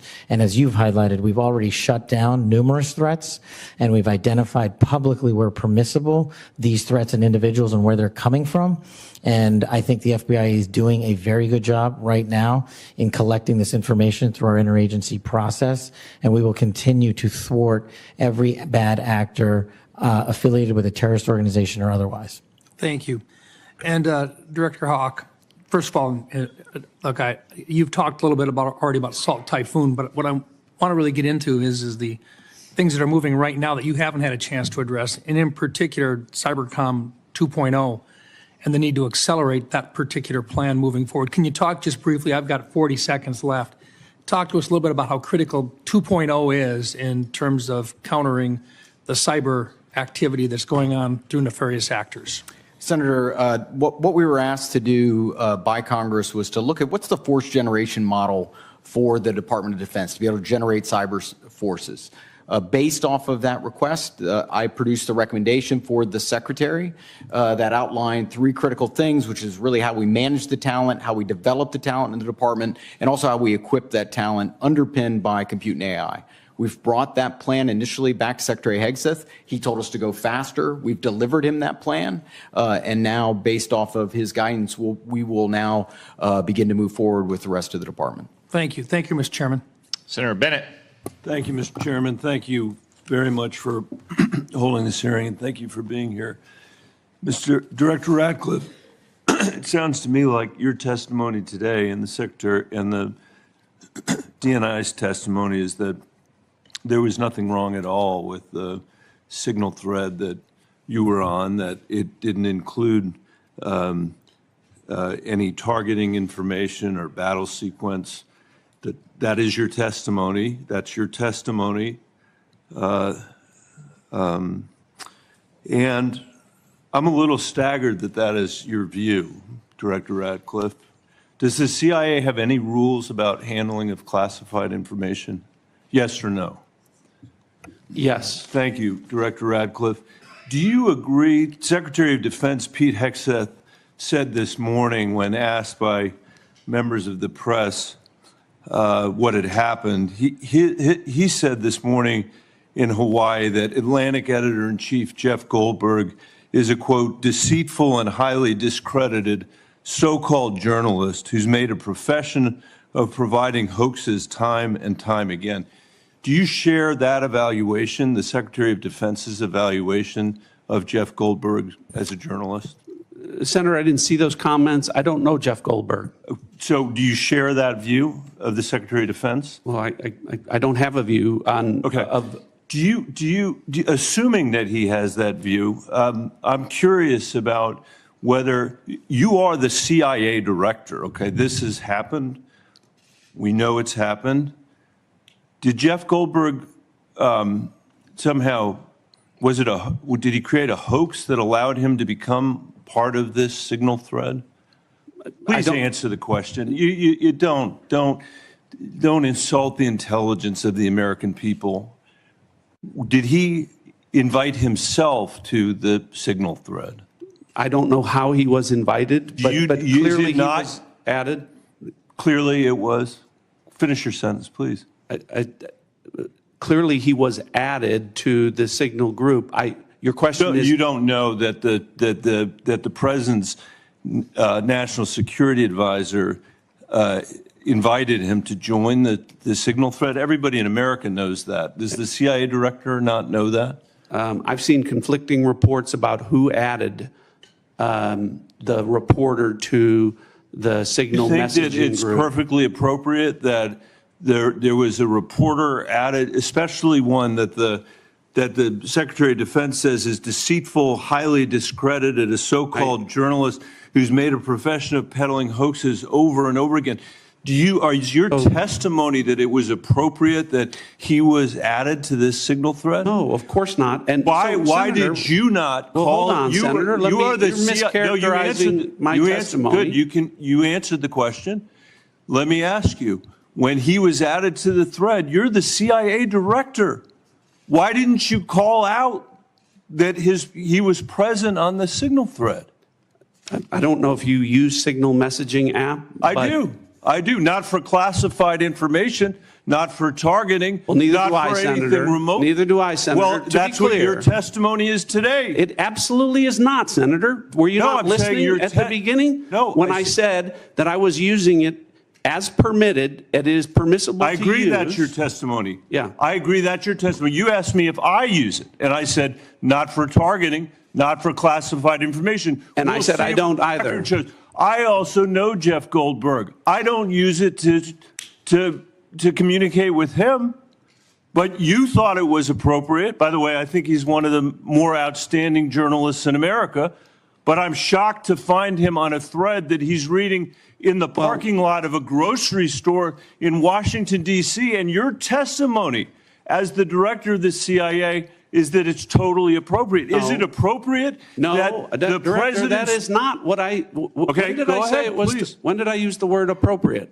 Well, go ahead, please. Well, I didn't. That everybody in America. So clearly, there's nothing to Senator, see here is what your testimony is. No, I never said that. This is just a normal day at the CIA where we chat about this kind of stuff over signal. In fact, it's so normal that the last administration left it here for us.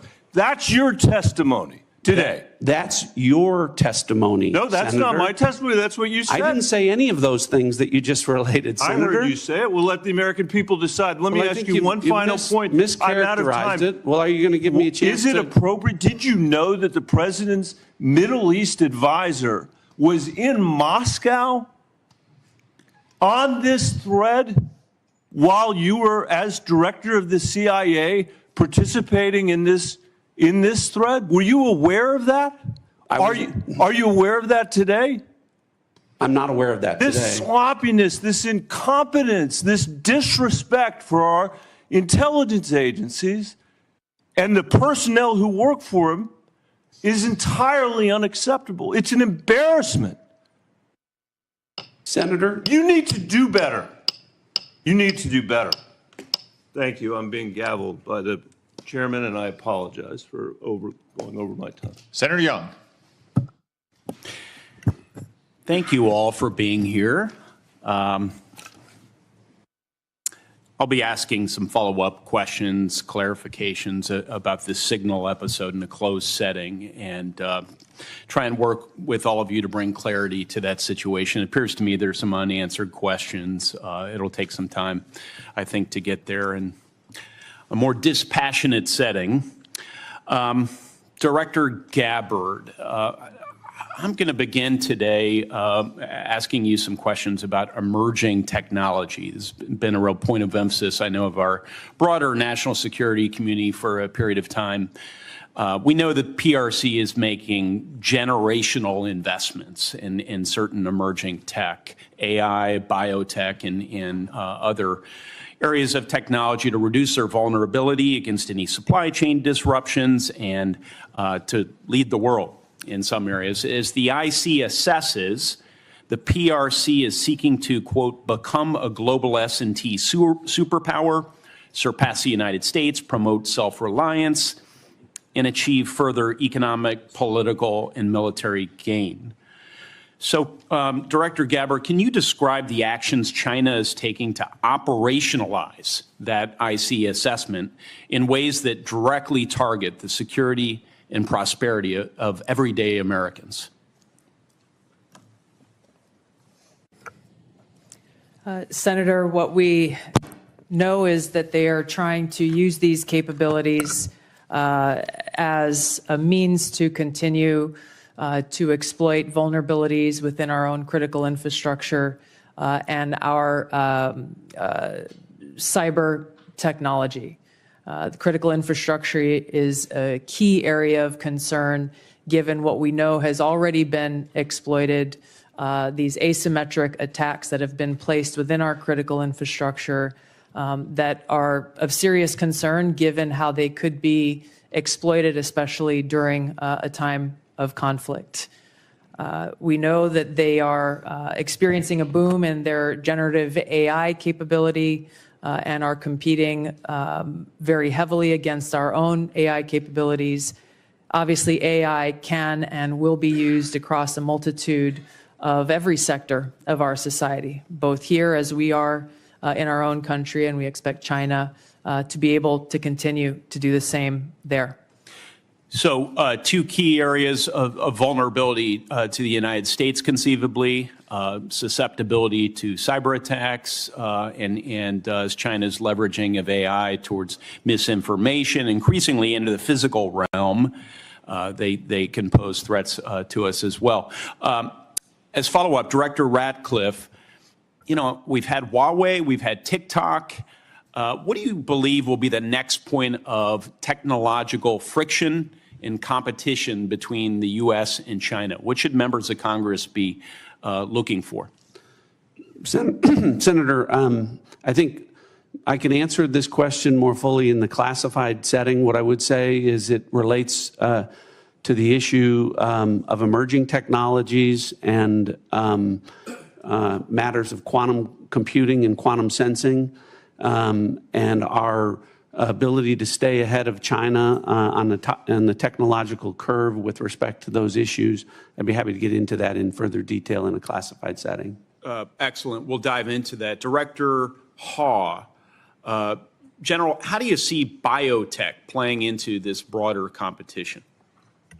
I think it's an area that, from our perspective, has increasingly been a priority as we want to understand the approach that China's taken, and also to ensure that as we think about the president's priorities in terms of both economic and technology security, we are certainly, as a community, following D&I's guidance, that we are increasingly putting our resources to be able to ensure that we understand where China is investing in those resources and how that will impact our economy and overall the overall health of our national security. Thank you, General. Director Gabbard, not a lot of time left on this end, but I do have a little crypto interest I wanted to communicate to you. Can you share with this committee how we're positioned to disrupt foreign cyber efforts to steal cryptocurrency such as the North Koreans have successfully done. If others would like to pull this thread and weigh in on this question very briefly, that would be great. Senator, we're obviously aware of North Korea's revenue generating by stealing cryptocurrency has had a significant effect on North Korea's capabilities. I defer to our technical experts on the actions that are being taken. Senator, I think this would be a great topic when we go to closed session. It's going to be a busy closed Agreed. setting. Yes. Director Patel? I agree with the general. In closed session, I can provide some details. It's what you get when you visit with a bunch of spies. All right, Chairman.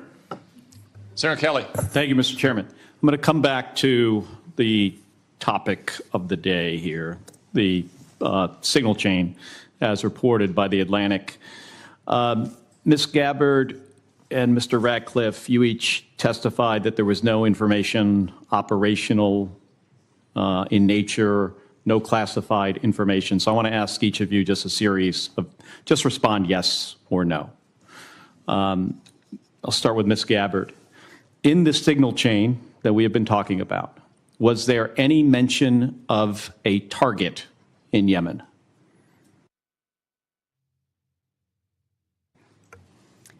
I don't remember mention of specific targets. Any generic target?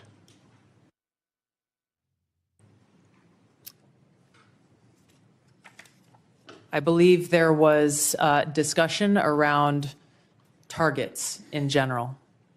Mr. Ratcliffe.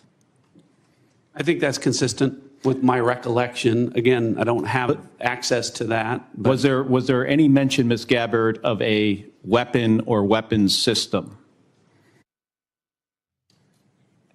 I don't recall specific weapons systems being named. I'm not talking about specific, any weapon or weapons system. I don't recall specific names of systems or weapons being used or named within the Well, chat. I'm not asking whether, I don't want you to tell me what the specific weapon was, but any weapon at all. Mr. Ratcliffe, same question. I don't recall. How about anything about timing? Ms. Gabbard. I don't recall specific timing. Was there any mention? I won't get into the detail of the conversation, but obviously there was a significant amount of planning and internal discussions that had occurred prior to and outside of this signal chat. Mr. Ratcliffe, you're nodding your head. Any mention of any military unit whatsoever? Mr. Ratcliffe. Not that I recall. Ms. Gabbard. Not that I recall. Okay, so I understand that DoD policy prohibits discussion of even what is called controlled unclassified information, or CUI, on unsecured devices. Are both of you aware of that DoD policy? I haven't read that policy. Not familiar with the DoD policy, but I would say that the Secretary of Defense is the original classification authority for DoD in deciding what would be classified information. Ms. Gabbard, does the intelligence community have a policy that prohibits discussion of controlled unclassified information? Yes. It does. Okay. Controlled unclassified information, according to DoD, includes information that is information that has not been approved for public release. Would you, of what's been disclosed publicly of the signal chain, would either of you feel that that would be approved for public release? Ms. Gabbard. The discussion that took place in that signal chat group was a conversation reflecting national security leaders and the vice president around the president's objectives. So yes or no, would you approve that for public release? I don't feel I can answer that question here. Because of the nature of this hearing? Because of the nature of a private discussion that took place between individual leaders in our government. it would make sense that you would not approve it for public release, wouldn't it? There are other factors that would go into that consideration. Mr. Ratcliffe, yes or no? I wouldn't approve the release of classified information. Again, as I've said, my I'm not talking about understanding is classified information, Mr. Ratcliffe. I'm talking about information that has not been approved for public release. That is information that is considered controlled, unclassified information. The principles that would have been on that would have been individuals capable of approving that for public release. I got 20 seconds. The deliberation as to whether or not we should launch a strike on another country, would you consider that classified information, Ms. Gabbard? Well, the information was not classified. I'm not talking about this. I'm just talking about deliberation from principles as to whether or not we should launch a strike on another country. Would you consider that classified information? I'm not talking about what happened this week. There are other factors that would go into determining that classification. Mr. Ratcliffe, the deliberation between principals in our national security apparatus about whether or not to strike another country, would you consider that to be classified information? Pre-decisional strike deliberation should be conducted through classified channels. Thank you. Thank you, Mr. Chairman. If I may, I just want to return, Mr. Ratcliffe, to your answer there in part to Senator Kelly. It's been raised at several occasions now in this hearing about whether classified information was discussed in this chat. And you mentioned about the Secretary of Defense being what you called, I think, the original classification authority. Correct. Correct. I think it's important for the public to understand that although you and Director Gabbard are original classification authorities on many matters, you're not that for all matters that might be classified in the government. Is that right? That's correct. So if the Secretary of State has classified sensitive diplomatic details, that's his authority. If the Secretary of Energy has sensitive classified information about our national laboratories, that's his authority. And the two of you can't speak to other departments who have their own original classification authority, and which, of course, as Director Gabbard said, ultimately rested with one person, the President of the United States. Is that correct? That's correct. Okay. I just wanted to clarify that. It looks like the Vice Chairman wants to weigh in as well. Just very briefly. I mean, I think it strains the audience and the watching public's credibility if we're talking about timing, packages, that somehow this would be okay to put out, or just, frankly, senior American officials trashing Europe. I've been around this for a while. This is not information you generally put out. And the notion there's not even acknowledgement of, hey, gosh, we screwed up, is stunning to me. And the idea somehow, well, none of this was classified, but we can't talk about it here. You can't have it both ways. I think the witness's point is that they can't speak for every official in the government who has original classification authority. Chairman, I don't, that's not what I'm not trying to litigate that. I'm trying to litigate on the face unless, as Senator Bennett said, this reporter is somehow making this all up. And I think the White House has acknowledged that the text chain that he submitted was authentic. It strains my mind to think, again, it strains my mind if the shoe had been on the other foot, what my colleagues would be saying about this. And again, we're going to get to the bottom of it. And I appreciate your comments, but you guys have both testified under law. There's nothing classified in that information. There's nothing, in a sense, I've not heard either one of you say, gosh, we screwed up. So we'll find out. This is too important to our national security. And again, I know we've got more members to close.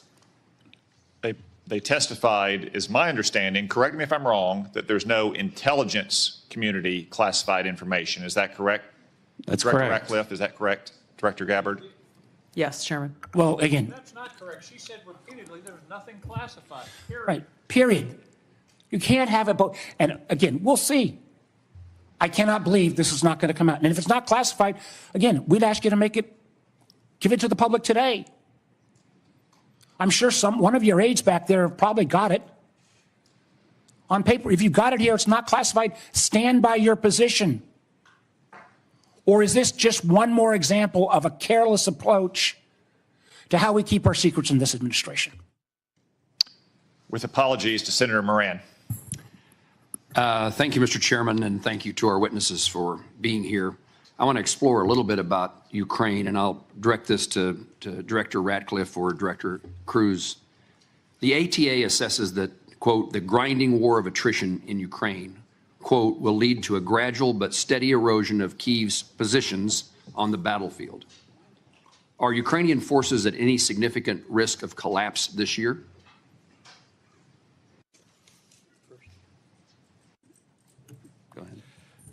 Before I turn it over to Director Ratcliffe, I think both sides are working through the equipment that they need, the industrial base they need to support that, and the personnel that are required to man all of that equipment and man the front lines.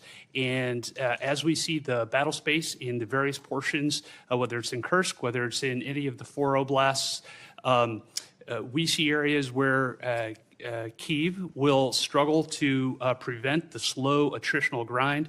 We do not see an imminent collapse in any of the line of control battle spaces at this point. And then vice versa.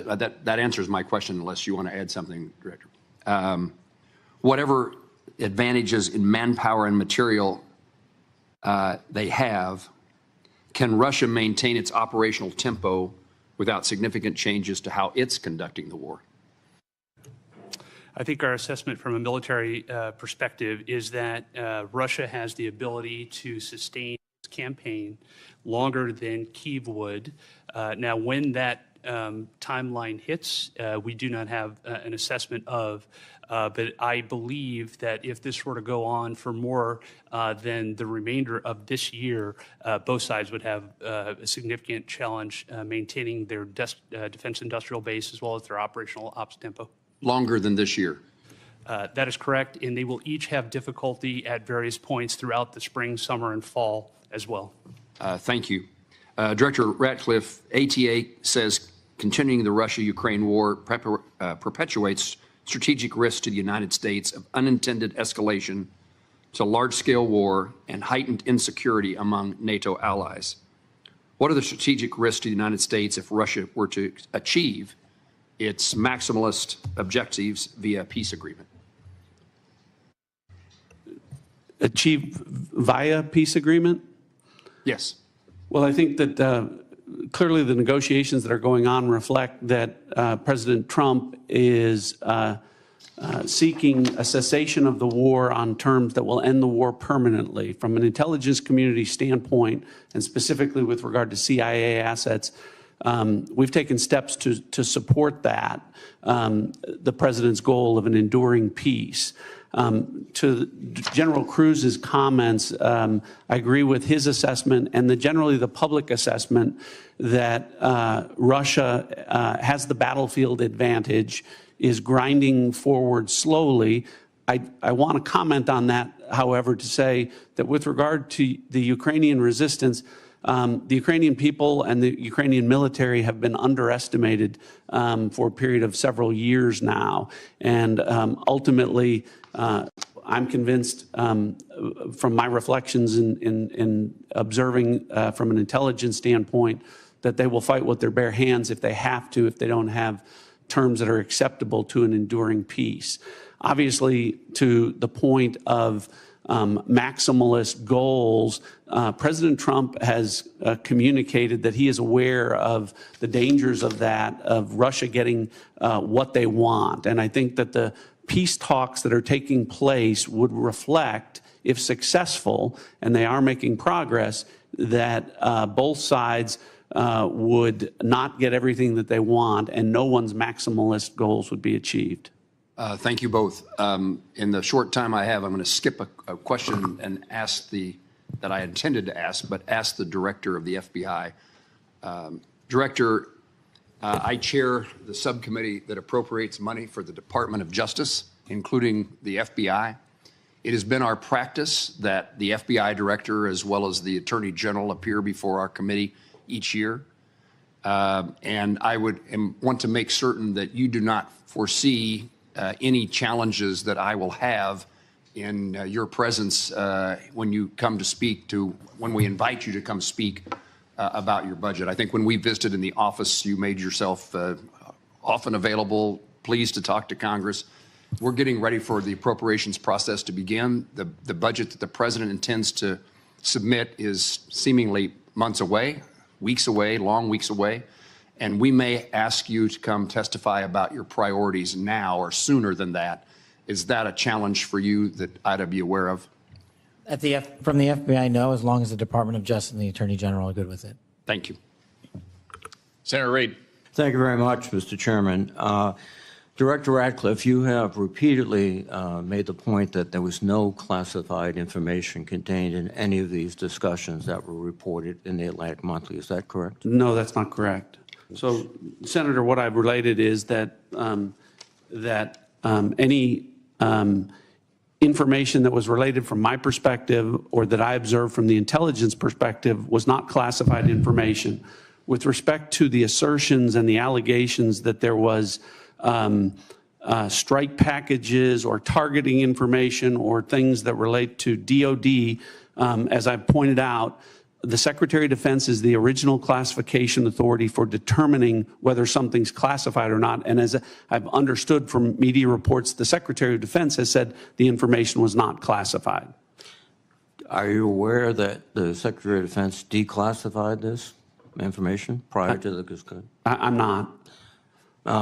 Director Gabbard, same question. You've indicated, at least the impression I got, was there was no classified information discussed. Is that correct? Senator, my answer is the same as the director of the CIA's. So the question has to be posed to Secretary Hegseth whether he declassified the information and at what point he did declassify it. Do you agree? Yes, I defer questions to the Secretary of Defense. Okay. Director Patel, are you conducting an investigation of these discussions and activities? Thank you, Senator. As I informed the vice chairman on the same question, I found out about this late last night, early this morning, so I don't have an update for you on that. Well, thank you. When you get an update, we'd appreciate it very much. Yes, sir. Director Gabbard, were you overseas during any parts of these discussions? Yes, Senator, I was. Were you using your private phone or a public phone for the signal discussions? I won't speak to this because it's under review by the National Security Council.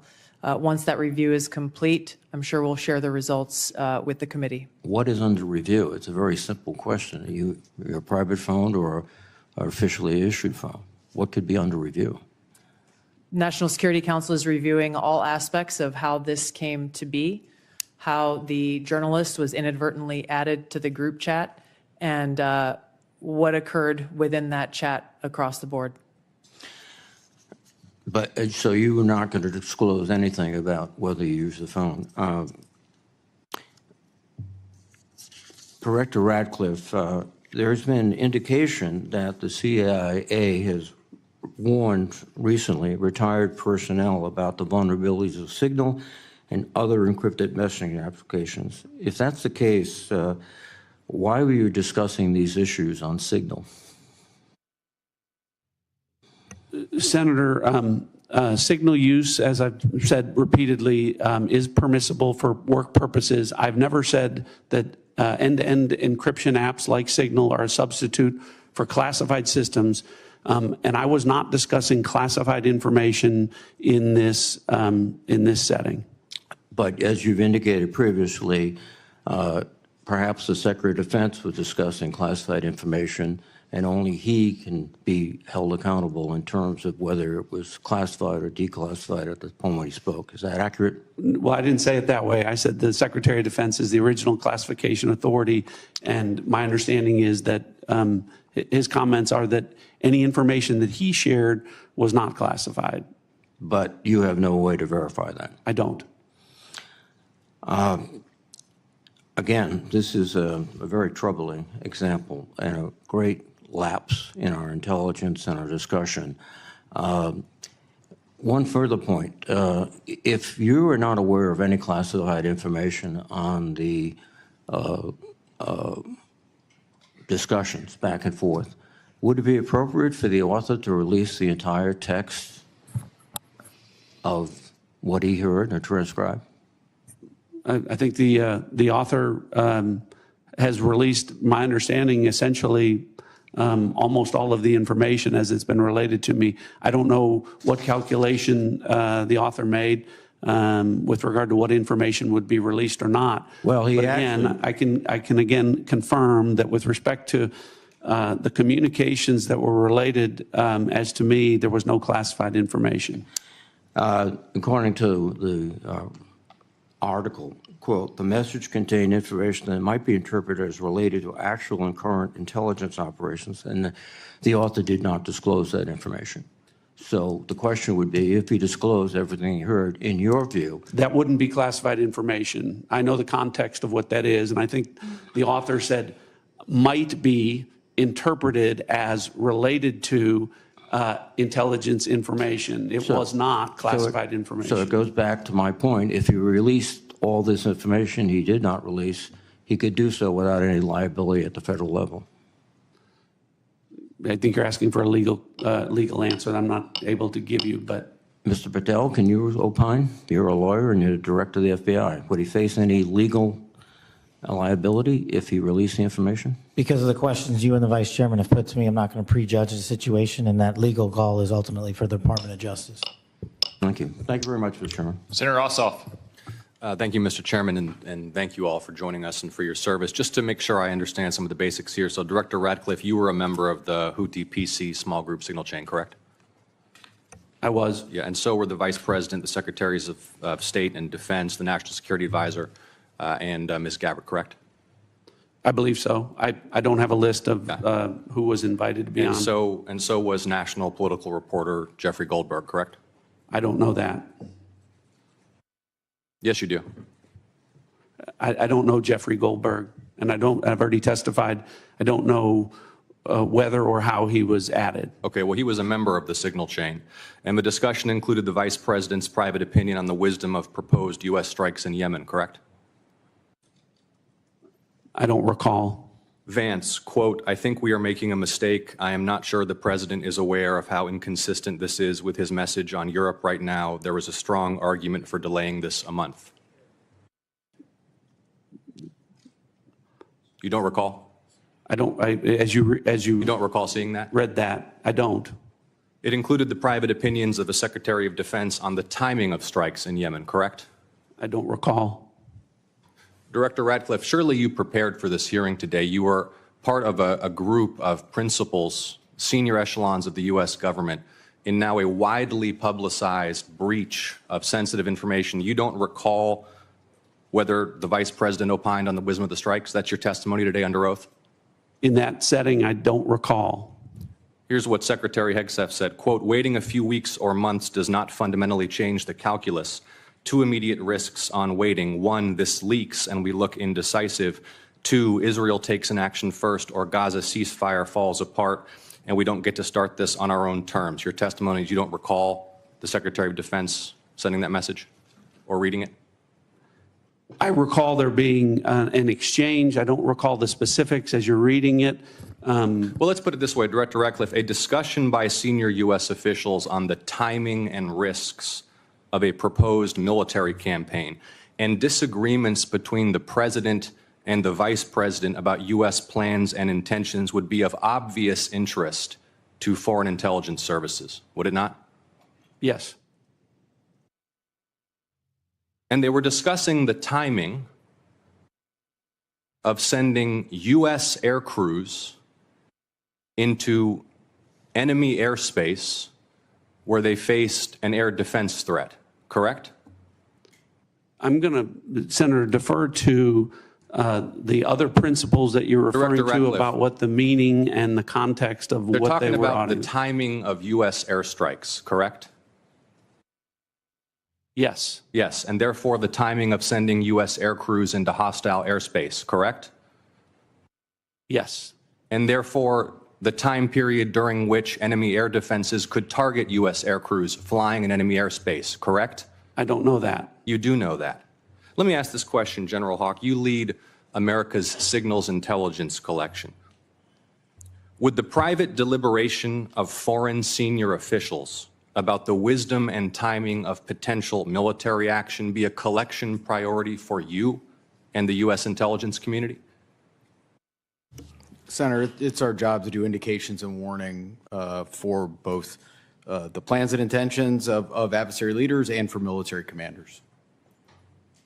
And would not information about the timing of airstrikes allow a military to pre-position or cue air defense systems to shoot down enemy aircraft? I think, Senator, from our perspective, any advance warning is something that we certainly are trying to protect. Yeah. Director Ratcliffe, this was a huge mistake, correct? No. A national political... Hold on. No, you Let me hold answer. on. No, Director The Ratcliffe, I asked you a yes or no question, and now you'll hold on. A national political reporter you can characterize it how you want. Was made privy the White to House sensitive information about imminent military operations against a foreign terrorist organization. Mistake of adding a reporter, and that wasn't a huge mistake. That wasn't a huge mistake. Well, I think they characterized it as an embarrassment. This is utterly unprofessional. There's been no apology. There has been no recognition of the gravity of this error. And by the way, we will get the full transcript of this chain, and your testimony will be measured carefully against its content. Thank you, Mr. Chairman. I thank the witnesses again for their appearance today. I sense the Vice Chairman has something to add. I do. So I will recognize him briefly. Well, again, I thank the witnesses. But what you're saying doesn't make sense on the face of it. Everybody knows, at least Director Ratcliffe, you had the courtesy of acknowledging you were on the chain. Director Gabbard wouldn't even touch that, even though we've got our initials. And if you want a comparison, think back to the beginning of the Ukraine war, when the United States, in concert with our then ally, the United Kingdom, declassified a lot of Putin's battle plans that allowed the Ukrainians to push back successfully on the Russian invasion. How was that? That was gone through a real process of declassification. As Senator Ossoff so clearly made the point, this information out, potentially where our adversary could reposition its defenses, in the unwillingness of the individuals on this panel who are on the chat to even apologize for acknowledging what a colossal screw up this is, speaks volumes. Thank you to our witnesses for your appearance. A few administrative matters. As I mentioned earlier, Senator Collins is under the weather. She regrets that she could not be here for your testimony. Senator Risch likewise had to preside over a hearing of the Foreign Relations Committee to include the nomination of my former governor, Mike Huckabee, a great American and a great friend of Israel, to be the next ambassador to Israel. He also regrets that he could not be here. I anticipate he may have written questions as well. I would urge you all to respond to those promptly. Now, the audience will remain seated while our witnesses and their aides depart the hearing room. The Capitol Police will ensure this occurs. I want to commend the Capitol Police and our committee security staff for running an orderly hearing today. For the benefit of members, the vote on the floor has been called. We will adjourn this open hearing and we will reconvene in closed setting at 12:40 p.m. The hearing is adjourned.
Once again, good morning, everyone. Without objection, the chair may declare the committee in recess at any time. Before we begin today's hearing, I want to provide a few important reminders. First, today's open portion is being broadcast live on C-SPAN and streamed on the committee's YouTube channel. This open portion of the hearing will be conducted entirely on an unclassified basis. All participants are reminded to refrain from discussing classified or other sensitive information protected from public disclosure. I will adjourn this open session following completion of one round of questions, and we will then move into a closed session where such questions can be asked. Second, I want to inform the audience that while I fully support constitutionally protected free speech and the right to assemble, this is not the time or place. Any would-be disruptors in the audience who interfere with the committee's business will not be tolerated. For this event, members will have 5 minutes with witnesses. I would ask each of my colleagues to keep both your questions and complete answers from the witnesses within those allotted 5 minutes. Any last questions that can't be answered in time will be submitted for the record.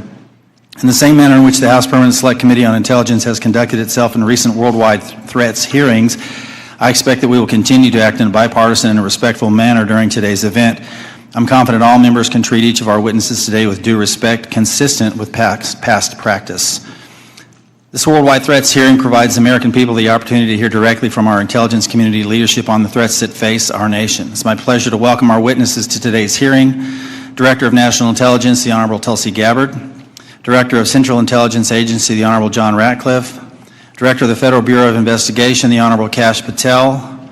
Director of National Security Agency, General Tim Hawk. Director of Defense Intelligence Agency, Lieutenant General Jeffrey Cruz. Thank you all for being here. First, I want to address an issue that was made public earlier this week regarding a group text message exchange that included several members of President Trump's national security leadership team and a journalist. Yesterday, our colleagues on the Senate Select Committee on Intelligence held their hearing on the annual threat assessment, and unfortunately, instead of exploring the real and existential threats that face our nation, which is the purpose of this hearing, this issue consumed most of their time. While I will address this topic further in my questions, it's my sincere hope that we use this hearing to discuss the many foreign threats facing our nation. I have deep concerns about the state of our national security. The war between Russia and Ukraine has just surpassed 3 years and now includes North Korean troops on the battlefield. Iran remains the world's largest state sponsor of terrorism, supporting terrorist organizations throughout the Middle East like Hezbollah and Hamas, fueling the latter's war with Israel and Gaza. The threat of the Chinese Communist Party, or CCP, has metastasized worldwide, expanding a robust military and espionage capability well beyond the Pacific, including here within the Western Hemisphere. The CCP's aggressiveness in operations below the level of armed conflict continues to grow. For example, they have sponsored cyber attacks against United States critical infrastructure and even recruited a New York State governor's office employee into being an undisclosed agent of the CCP. And after 4 years of a catastrophic open border policy and limited and in many cases no vetting, we have seen an explosion of illegal migrants crossing our border since 2021. In fiscal year 2024, 516 were identified to be known or suspected terrorists, 106 of whom tried to sneak into our country between ports of entry. And these are just the ones we caught of the nearly 3 million encounters recorded by Customs and Border Protection. We've also seen an ISIS-affiliated human smuggling network bringing more than 400 migrants into the United States. And this occurs through networks associated with cartels and gangs from Sinaloa to CJ&G, who present an unacceptable risk to the security of the American people. In the midst of such threats, many have understandably lost trust in the intelligence community. One reason I'm particularly concerned about is a pattern of lapses I've seen in analytic integrity and objectivity in some of the assessments provided by the IC in the last few years. From President Trump-Russia collusion fiasco to the origins of the COVID-19 pandemic to anomalous health incidents, there have been numerous instances of the IC suppressing certain reporting, using substandard reporting to support a pre-decided thesis, and failure or refusal to consider plausible alternative analyses. That, combined with many other examples of weaponized government, results in a situation where the United States is facing very real threats, while many of our citizens lack trust in those they empower to inform on or counter these threats. Look, I've been honored to serve our country for many years now, first as an explosive ordnance disposal technician in the Army, now as a representative for the 1st District of Arkansas and chairman of this committee. In my time here, I've traveled the world and met with countless IC employees, from everyday Americans doing challenging and often dangerous work of intelligence to agencies directors like yourselves. The vast majority of those people are honest, hardworking, patriotic Americans that silently and without accolades do difficult jobs, often in austere places, sacrificing time with their families and in some cases putting themselves in danger, all in order to serve the United States. These silent warriors deserve our gratitude and our respect. They do not deserve to have their reputations besmirched by poor leadership.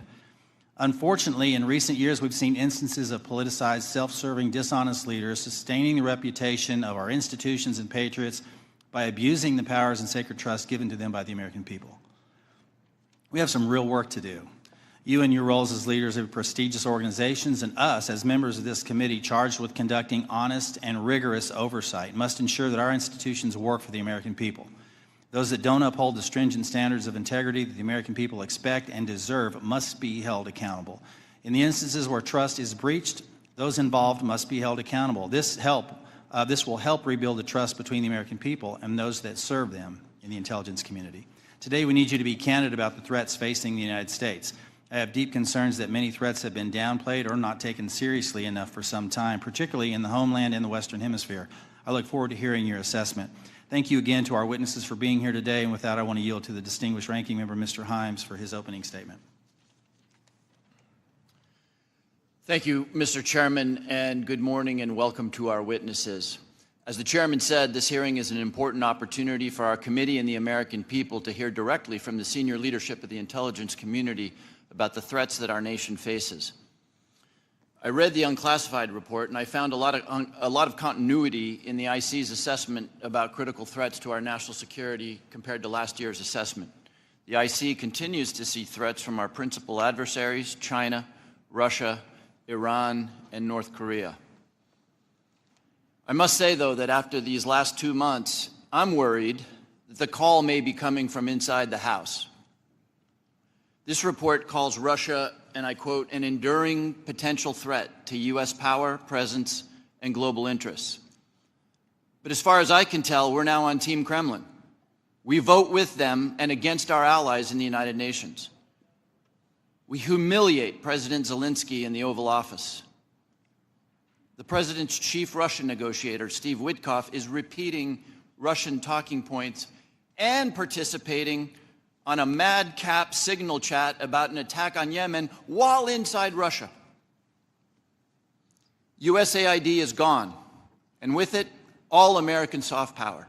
If I had time, I would ask the generals at this table about what it means to our national security to give up our soft power. We're no longer helping struggling nations in Africa. China, or worse, terrorists, are filling the vacuum. I wonder how many of those African countries will be named in next year's threat assessment. Thanks to DOJ, the men we paid to guard the most vicious ISIS terrorists in the world in Syria walked off the job. Do you think we'll see their names in this document next year?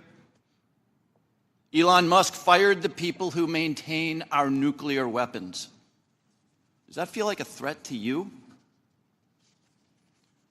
Apparently, all of this mayhem is cheered by the President of the United States and by 20-somethings with laptops and nicknames like Big Balls.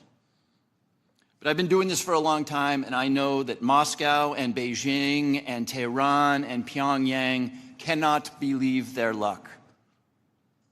Now we come to learn that people in the most dangerous and sensitive jobs on the planet put extremely specific pre-decisional discussions about a military attack on signal which could be intercepted by the Russians and the Chinese. Everyone here knows that the Russians or the Chinese could have gotten all of that information, and they could have passed it on to the Houthis, who easily could have repositioned weapons and altered their plans to knock down planes or sink ships. I think that it's by the awesome grace of God that we are not mourning dead pilots right now. The two general officers sitting at the table and the people who work for all of you know that if they had set up and participated in the signal chat, they would be gone. And they know that there's only one response to a mistake of this magnitude. You apologize, you own it, and you stop everything until you can figure out what went wrong and how it might not ever happen again. But that's not what happened. The Secretary of Defense responded with a brutal attack on the reporter who did not ask to be on the signal chain. Yesterday, our former colleague Mike Waltz did the same in the White House and then went on Fox to call Jeff Goldberg a loser. What do you think the people who work for you are seeing and learning from that? Now, except for that last part, almost all of the mayhem slowly eroding our safety, our standing, and our security in the world has largely happened outside the IC. If you had a part in that, and I suspect you did, I thank you. I'll say it now and I'll say it again every time we see each other over the next couple of years. You must protect the thousands of patriots who go to work every day under you to keep us safe. You need to go to work every day thinking about their morale, their well-being, and their protection. I've done intelligence oversight for more than a decade. It's my job to ask you the tough questions and maybe even make you uncomfortable. But John, I don't ever walk through your lobby and look at those 140 stars on the wall without choking up over the fact that men and women far better than I will give their lives to keep us safe. There's about a dozen people in this room who know all their stories, and you know and I know that many of the men and women who have stars on that wall died because of bad decisions or poor judgment by their leaders. We've all worked together before, and recent events notwithstanding, we need you to succeed. Your people and our safety requires you to succeed. I really hope you do. But let me say now that if some overcaffeinated 20-year-old succeeds in firing your linguists or your mathematicians or your paramilitary officers, if you shut down some unit because Steve Bannon or Seb Gorka doesn't like it, America will be less safe and people will get hurt. And I and this committee and history will be very unkind.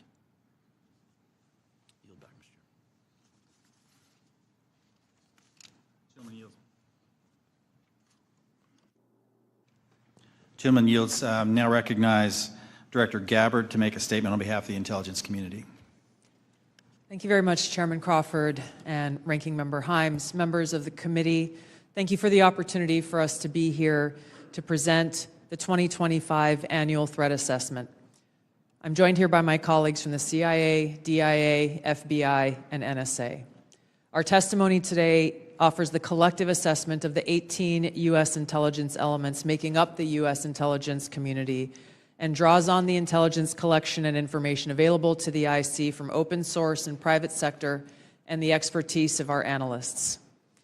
It evaluates what the IC assesses most threatens our people and our nation's ability to live in a peaceful, free, secure, and prosperous society. As you know very well, we face an increasingly complex threat environment that is threatening us here at home and our interests abroad. I'll begin by focusing on what most immediately and directly threatens the United States and the well-being of the American people: the non-state criminal groups and terrorists putting American lives and livelihood at risk. I'll then move on to focus on the key nation states who have the capability to threaten our security and the interests of the United States. Cartels, gangs, and other transnational criminal organizations in our part of the world are engaging in a wide array of illicit activity, from narcotics trafficking to money laundering to smuggling of illegal immigrants and human trafficking, which endanger the health, welfare, and safety of everyday Americans. Based on our latest reporting available for the year-long period ending October 2024, cartels were largely responsible for the deaths of more than 54,000 American citizens due to synthetic opioids. Mexico-based transnational criminal organizations are the main suppliers of illicit fentanyl to the U.S. market and are quickly adapting to enforcement and regulatory pressures by using multiple sources and methods to procure precursor chemicals and equipment, primarily from China and India, many of which are dual-use chemicals used in legitimate industries. Independent fentanyl producers are also increasingly fragmenting the drug trade in Mexico. The ready availability of precursor chemicals and ease of making illicit fentanyl have enabled independent actors to increase illicit fentanyl production and smuggling operations in Mexico. Cartels are profiting from human trafficking and have likely facilitated More than 2 million illegal immigrants encountered by law enforcement at the U.S. southwest border in 2024 alone, straining our vital resources and putting the American people at risk. Criminal groups drive much of the unrest and lawlessness in the Western Hemisphere. They also engage in extortion, weapons and human smuggling, and other illicit and dangerous revenue-seeking operations, including kidnapping for ransom, forced labor, and sex trafficking. While some of these key drivers of migrants are expected to persist, heightened U.S. border security enforcement and deportations under the Trump administration are proving to serve as a deterrent for migrants seeking to illegally cross our borders. U.S. Border Patrol apprehensions along the southwest border in January 2025 dropped 85% from the same period in 2024. Transnational Islamist extremists such as ISIS and al-Qaeda and affiliated jihadi groups continue to pursue, enable, or inspire attacks against the United States and our citizens abroad and within the homeland to advance their ultimate objective of establishing a global Islamist caliphate. This includes heightened efforts to spread their ideology to recruit and radicalize individuals in the U.S. and the West.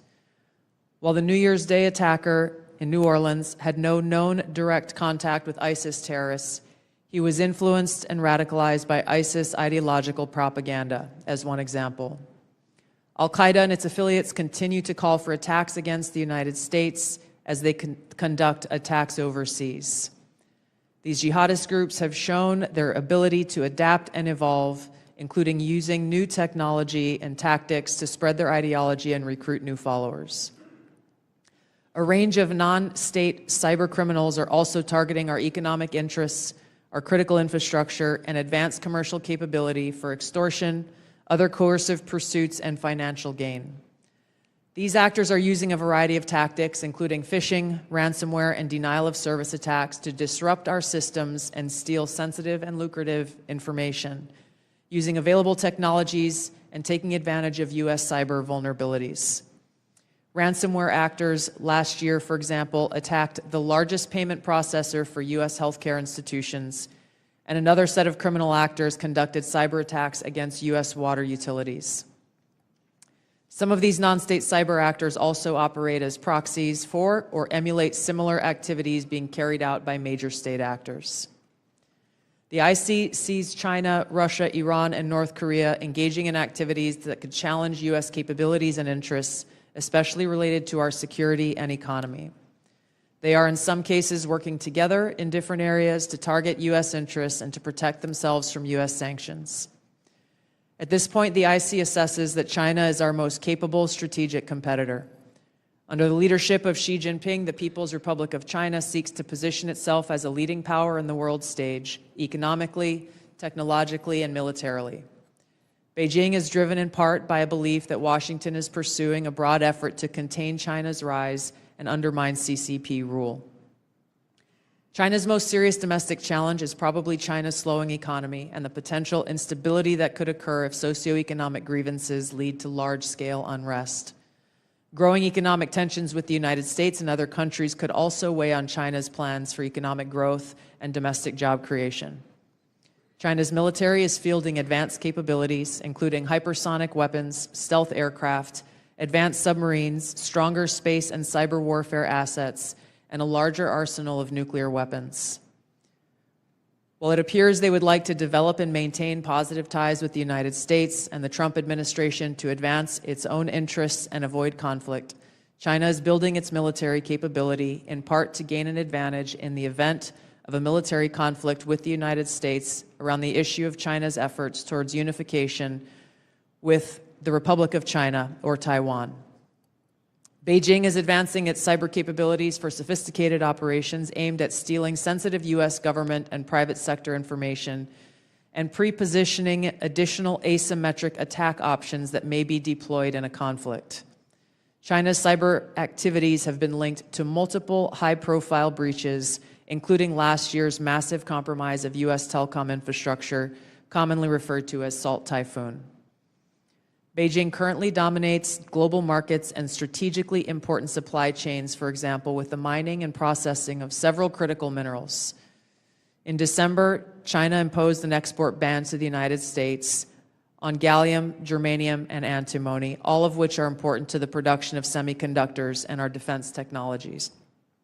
This was in direct response to U.S. export controls on chips designed to broadly limit PRC access to advanced chips and chip-making equipment. China also aims